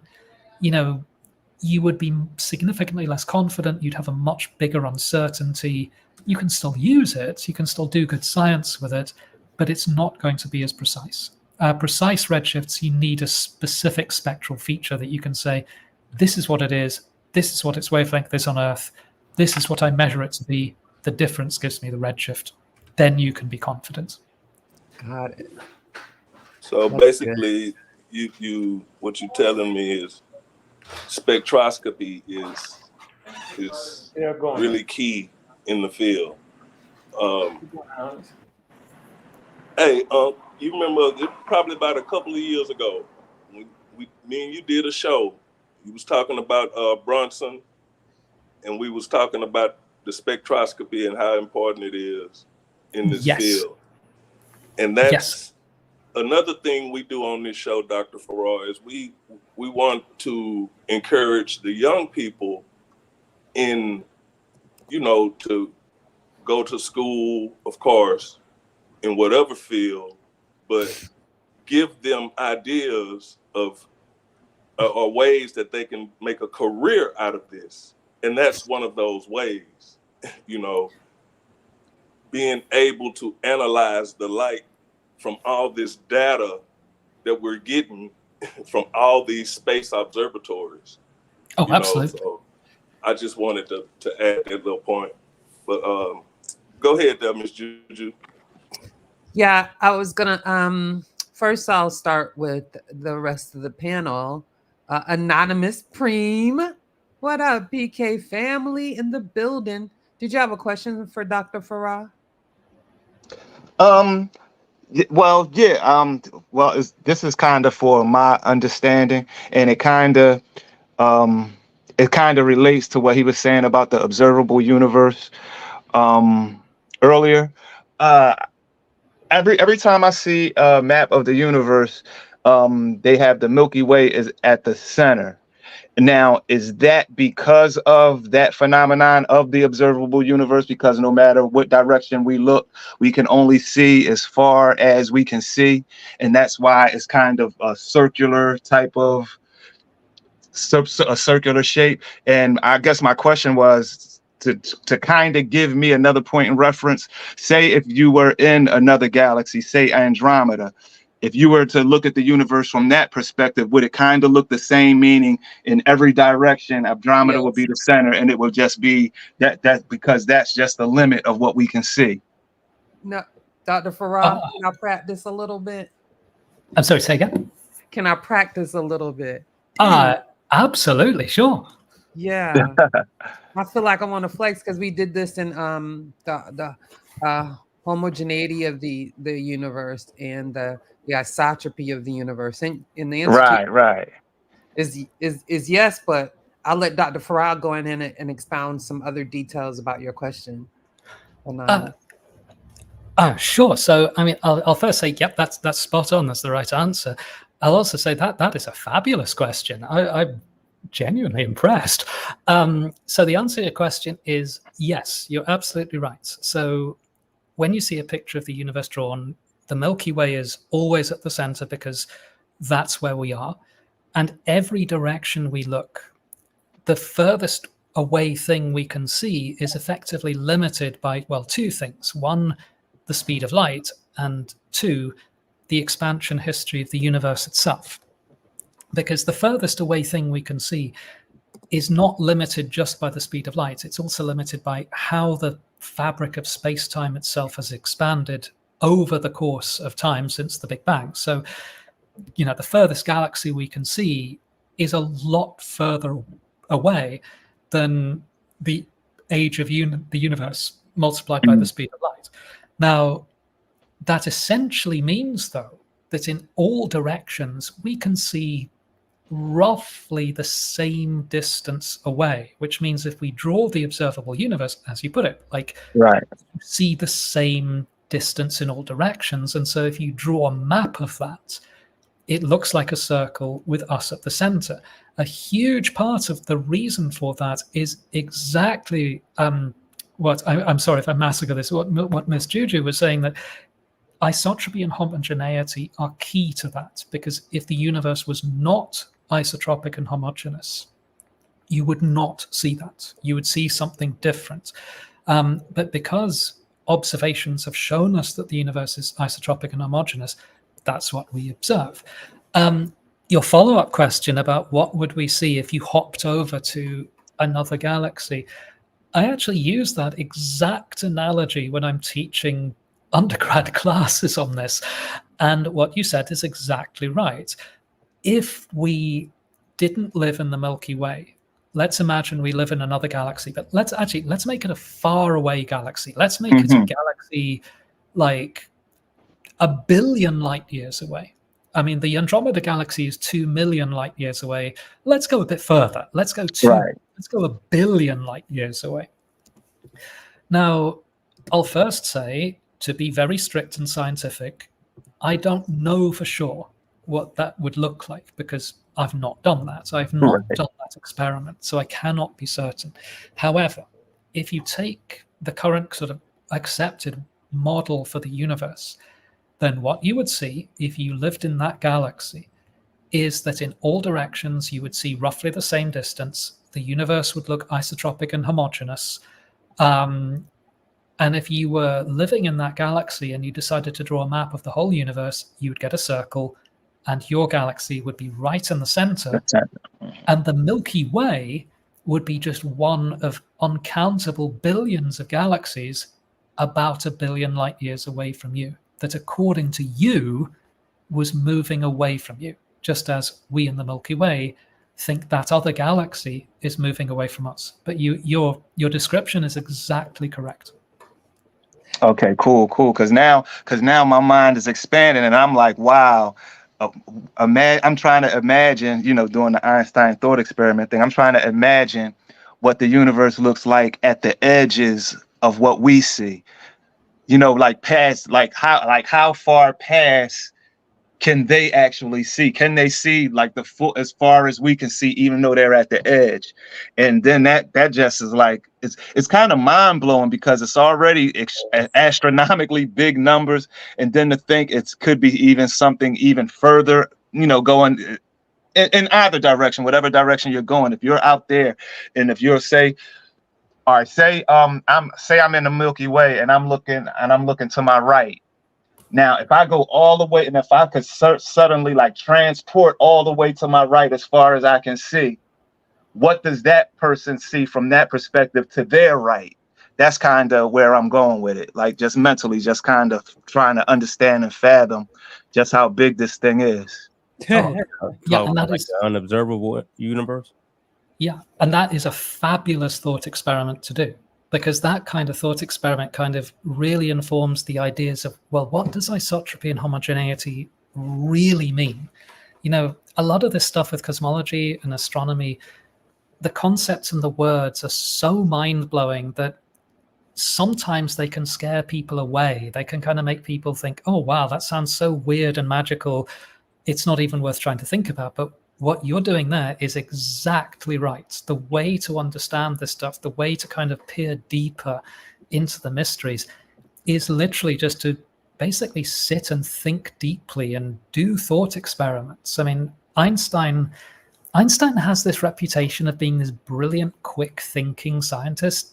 The reality is exactly the opposite. Einstein, by all accounts, thought really slowly, went really carefully, and spent a huge amount of his time just kind of sitting and thinking about things and just kind of pondering and playing around with ideas. And sometimes he'd get it wrong and sometimes he'd get it right. But the only way you can do either of those things is by thinking slowly in the first place. So yeah, that's a brilliant thing to do.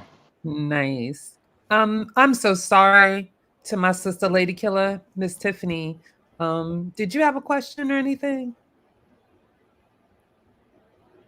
No, I am just listening to the show. Thank you. You're welcome. I at least wanted to give you the chances. Appreciate it. Absolutely. We have a few more people that joined the chat. Well, one left, but let me find this. Oh, Who else is that right there? Sunchild. I'm gonna say let him ask. Oh, Preem, what's up? How you doing, man? You, what up, Where you been at, man? Where you been at? Hey, man, just living. That's all. I ain't nowhere, bro. I'm right here. Yeah, hit me up, though, bro. Hit me up. Like you say, I've been in the gym a lot. every day. You know. Here's the question. Can Redshift be used? And this is by Fedi Kalunga. He's part of our Discord and Pseudo Killer family. A very young, intelligent mind, Dr. FARRAH'S. So yeah, I definitely want to get his end. But his question is, can Redshift be used to study the accretion disk around black holes? Oh, wow. You weren't kidding. That's a great question. You guys come up with fabulous questions. This is actually kind of slightly scary. The answer to that is yes, absolutely. Nice. So the idea there actually is centered around, you might remember I said there are 3 physical origins for redshift. There's classic Doppler shift, which is like motion of things. There is gravitational redshift, which I'll come back to. And then the third one is cosmological redshift, where it's the expansion of space and time rather than the motion of the galaxy. That question, though, is getting at that middle physical possibility, the gravitational redshift. So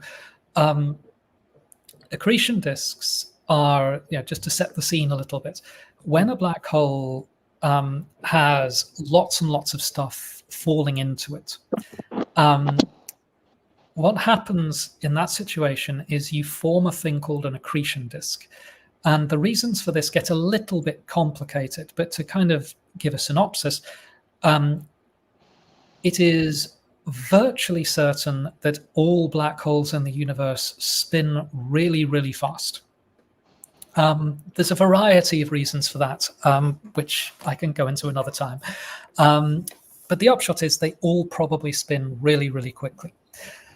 When stuff falls towards that black hole, again, for reasons that would take a little while to explain, and again, I can come back to that another time if it's of interest. But what tends to happen then, absolutely, when stuff, I said, please do. Sure. Really go into that, okay? Oh, black holes are great. I'll talk about those even longer than I'll talk about redshift. If that doesn't scare you, I don't know what will. No, we're not scared. But what happens then is you get the matter falling into a black hole before it can actually fall into the black hole. What it will tend to do is settle into a thing. Oh, I'm sorry. No, keep talking. Someone's got the mic open. I'll get that. I'm sorry. Oh, right, got it. Before it can fall into the black hole, it's called an accretion disk, which is nothing terribly complicated. It's just material orbiting the black hole, kind of spread out in a sort of flattened disk-like structure. And again, the reasons for that are quite interesting. It's actually, black holes are kind of seen as this terrifying force in the universe that everything will be sucked into one day. The reality is probably quite the opposite. It's actually very hard to get material to fall into a black hole, but that's another story. Accretion disks aren't terribly big, but they are quite close to the event horizon of the black hole. What that means is that the outer parts of that accretion disk, if the material in the outer part of the accretion disk gives off light, that light has to climb out of a pretty steep gravitational field in order to escape.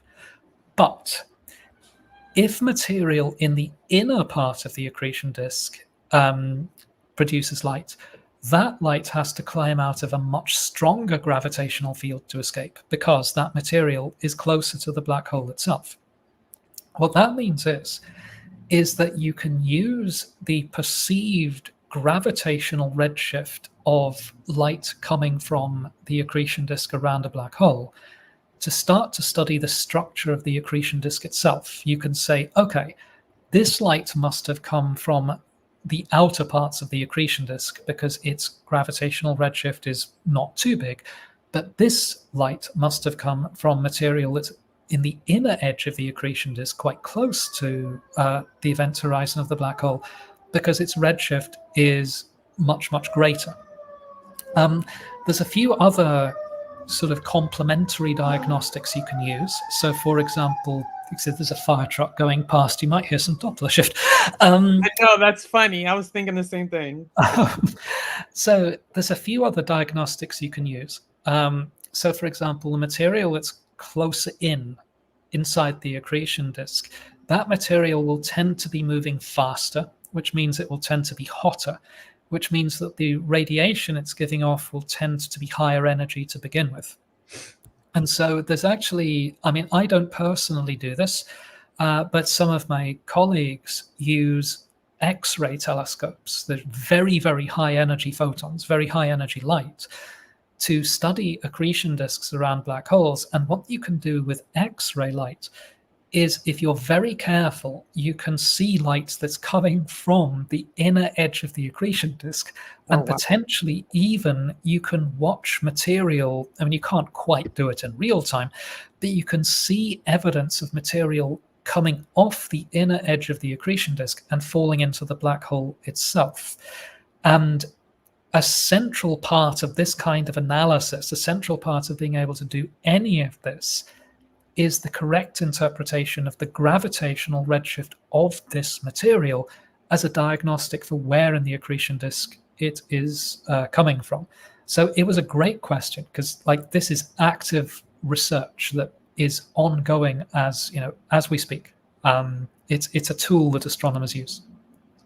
Thank you for that. Dr. Farrah, where are you on the time? We have one more question, but we can forego until you come back next time, because I'm happy to do a couple more questions. If people have questions, I'll hang around.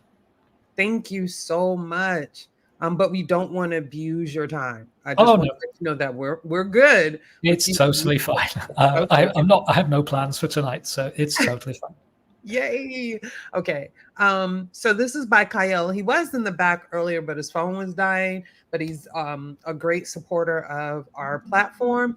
His question is, if we are comparing redshift and blue shift and using how we in a static environment are measuring time based on the speed of light, would redshifting locations have a different interaction with time as those in blue shifted locations? Okay, I'm going to need to think about that one a little bit. Go ahead.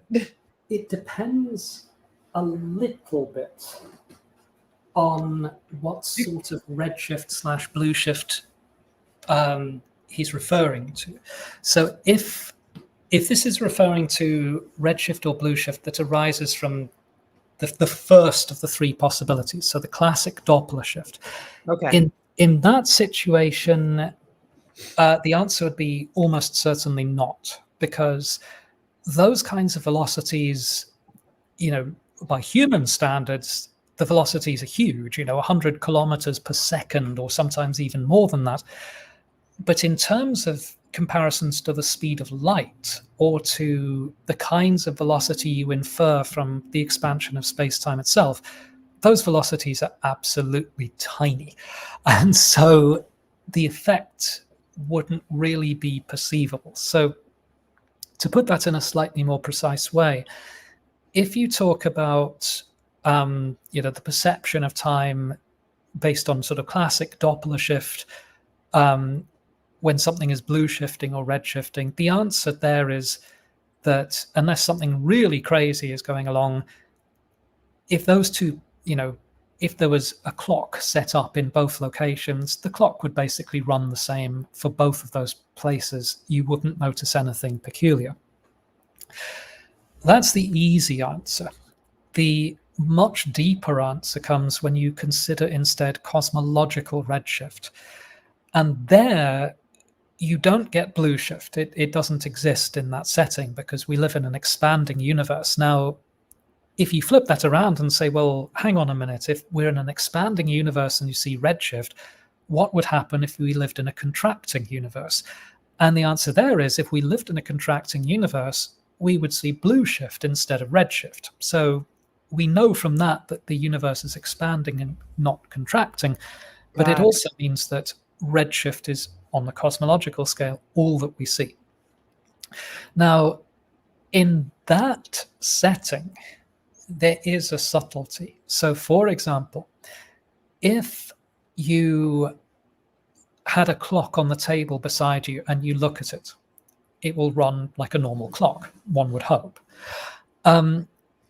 If you got a really, really powerful telescope and zoomed in on the clock sitting on the table of a planet in a galaxy at a high redshift, what you would see, probably, is that clock running slow. Like, you'd look at the ticks of that clock, and then you'd look at the ticks of the clock on the table beside you, and the clock on the table beside you would appear to be going at a normal speed, but the clock on the table on the planet far, far, far away in the high redshift galaxy, you would perceive it going slow. However, someone sit in that galaxy, that faraway galaxy, who was sitting beside their clock and just looking at it, would perceive it running at a normal speed. But if that person got a super powerful telescope and looked at the clock on your table, they would perceive it to be running slower than their clock. A more comprehensive answer than that would take probably a couple of hours, but because it's a very deep question. It concerns really the nature of time, and time as a coordinate rather than time as this sort of absolute thing that is the same for everyone. But that's the kind of the high level summary of the answer to that question. Thank you for that. I don't see any more questions in our chat. You've done pretty much a thorough job, but I will give an opportunity for anybody on the panel who has maybe one more question, and then we're not gonna, abuse your time. We appreciate you extending that, but we're gonna save it for next time. And before we go, I know Bobby Banger wants to engage. Sure. So, Can I ask one question as well?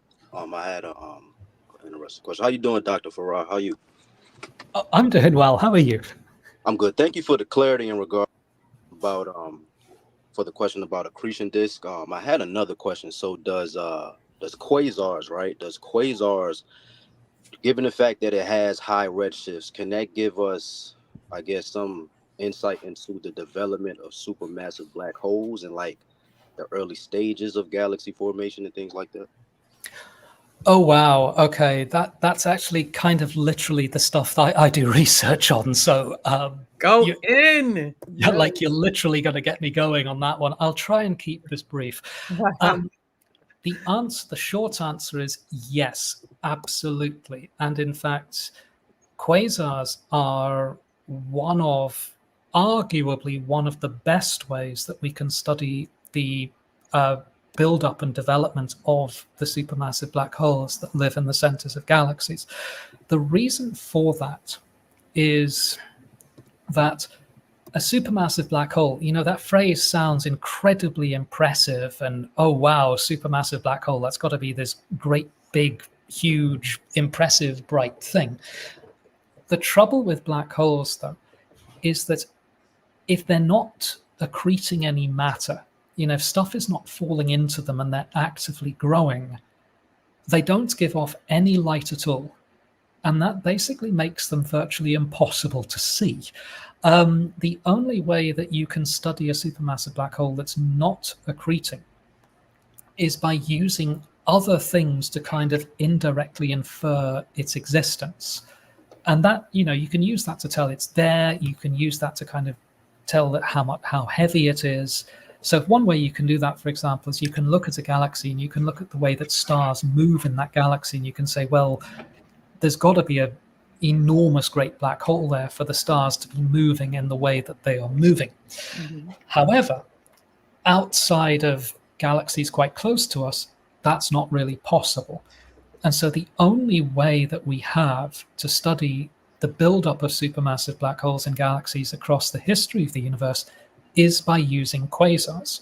And the way that, this is a whole research field, but the sort of high-level summary of it is that you can use how bright the quasar looks, like how much light it's giving off, together with other measurements of the spectral features that you can see in that quasar spectrum. In particular, I'm trying to think how to explain this. You can take a spectral line in that quasar spectrum and you can measure how bright it is. That tells you how much light the quasar is giving off.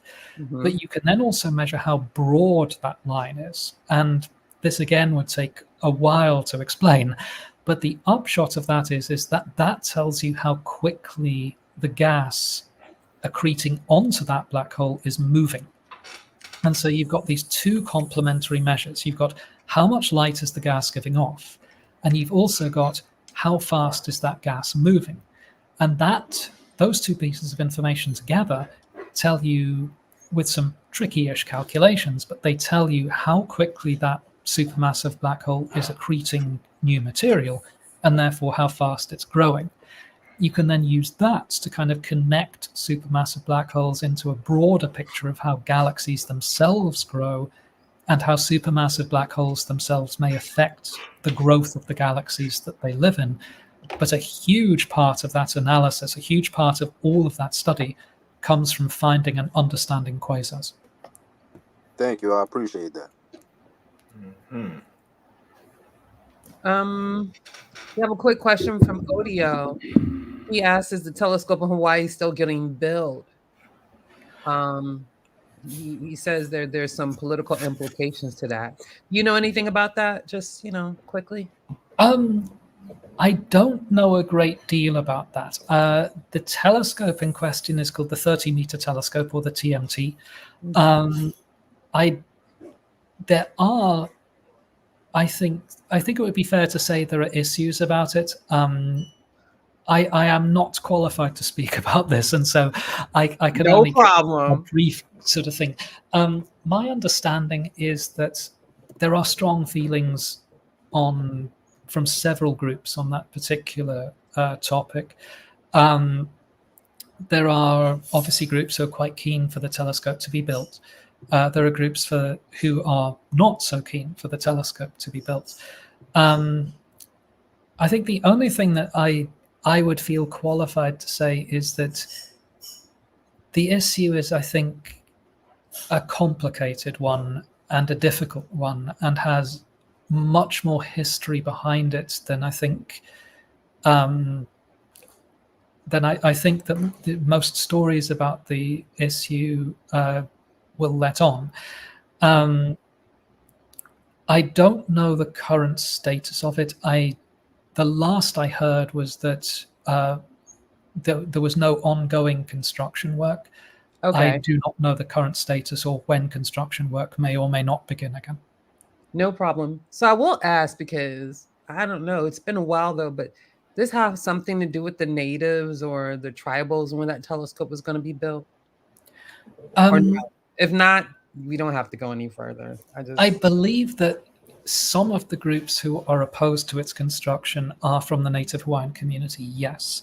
I don't know enough detail beyond that to be able to talk confidently about it. I mean, if you like, I can, some of my colleagues are much more knowledgeable about this. I can ask one of them to come and talk about it. It's a complicated topic, but I can certainly see if I can find someone to talk about that. But I don't know enough of the recent history to be able to, confidently say things about it. Yeah, I just want to say, I want the audience to be aware of the fact that you are freely and willing saying, I don't know, as transparent and as honest as possible. And that's something like, us as PK officials advocate, don't try to make it up. Don't be pseudo. And that's sometimes the best answer, because how do we say, I don't know gives you the opportunity to learn and to know, So that's one thing that struck out when we first interviewed in our more formal interview, Dr. Farrah, is that you didn't hesitate to just say, I don't know. I'm not expertise in that. You know what I'm saying? Oh, absolutely. I mean, to me, it's always when someone says, I don't know, it's like, to me, it's always a profound thing, because it's sort of saying, I don't know, but I want to know more. Like, the beginning of all scientific discovery begins with the phrase, I don't know. And if you do research for a living, you spend 99% of your time not knowing, because you're trying to work out the answers to things. So stands to reason, most of the time, you don't know the answer. So I'm always quite happy to say, I don't know, but I always love to work out new things and to learn the things I don't know. That, to me, is the fun bit. I love it. We're definitely going to clip that.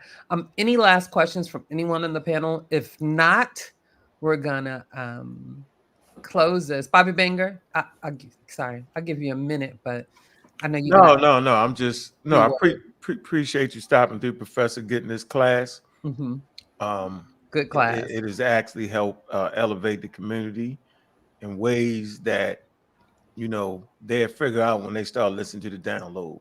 So appreciate you. And as always, man, you're an honored guest.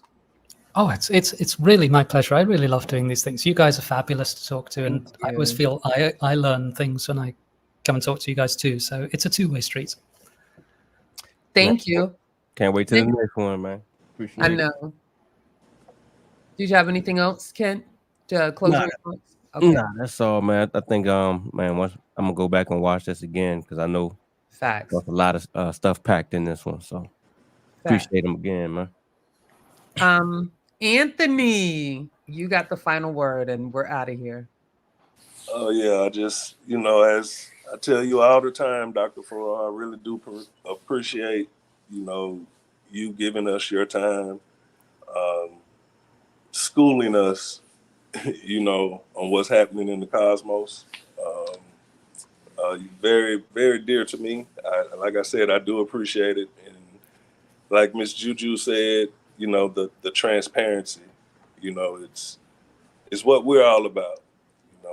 Like we say all the time, we're not the experts, but we can bring the community the experts, So I really do appreciate you interacting with our audience and, answering the questions the best way you can, and looking forward to the next time. And I appreciate everybody for tuning in, appreciate all y'all, but most of all, I appreciate you for giving us your time, Dr. Farrah.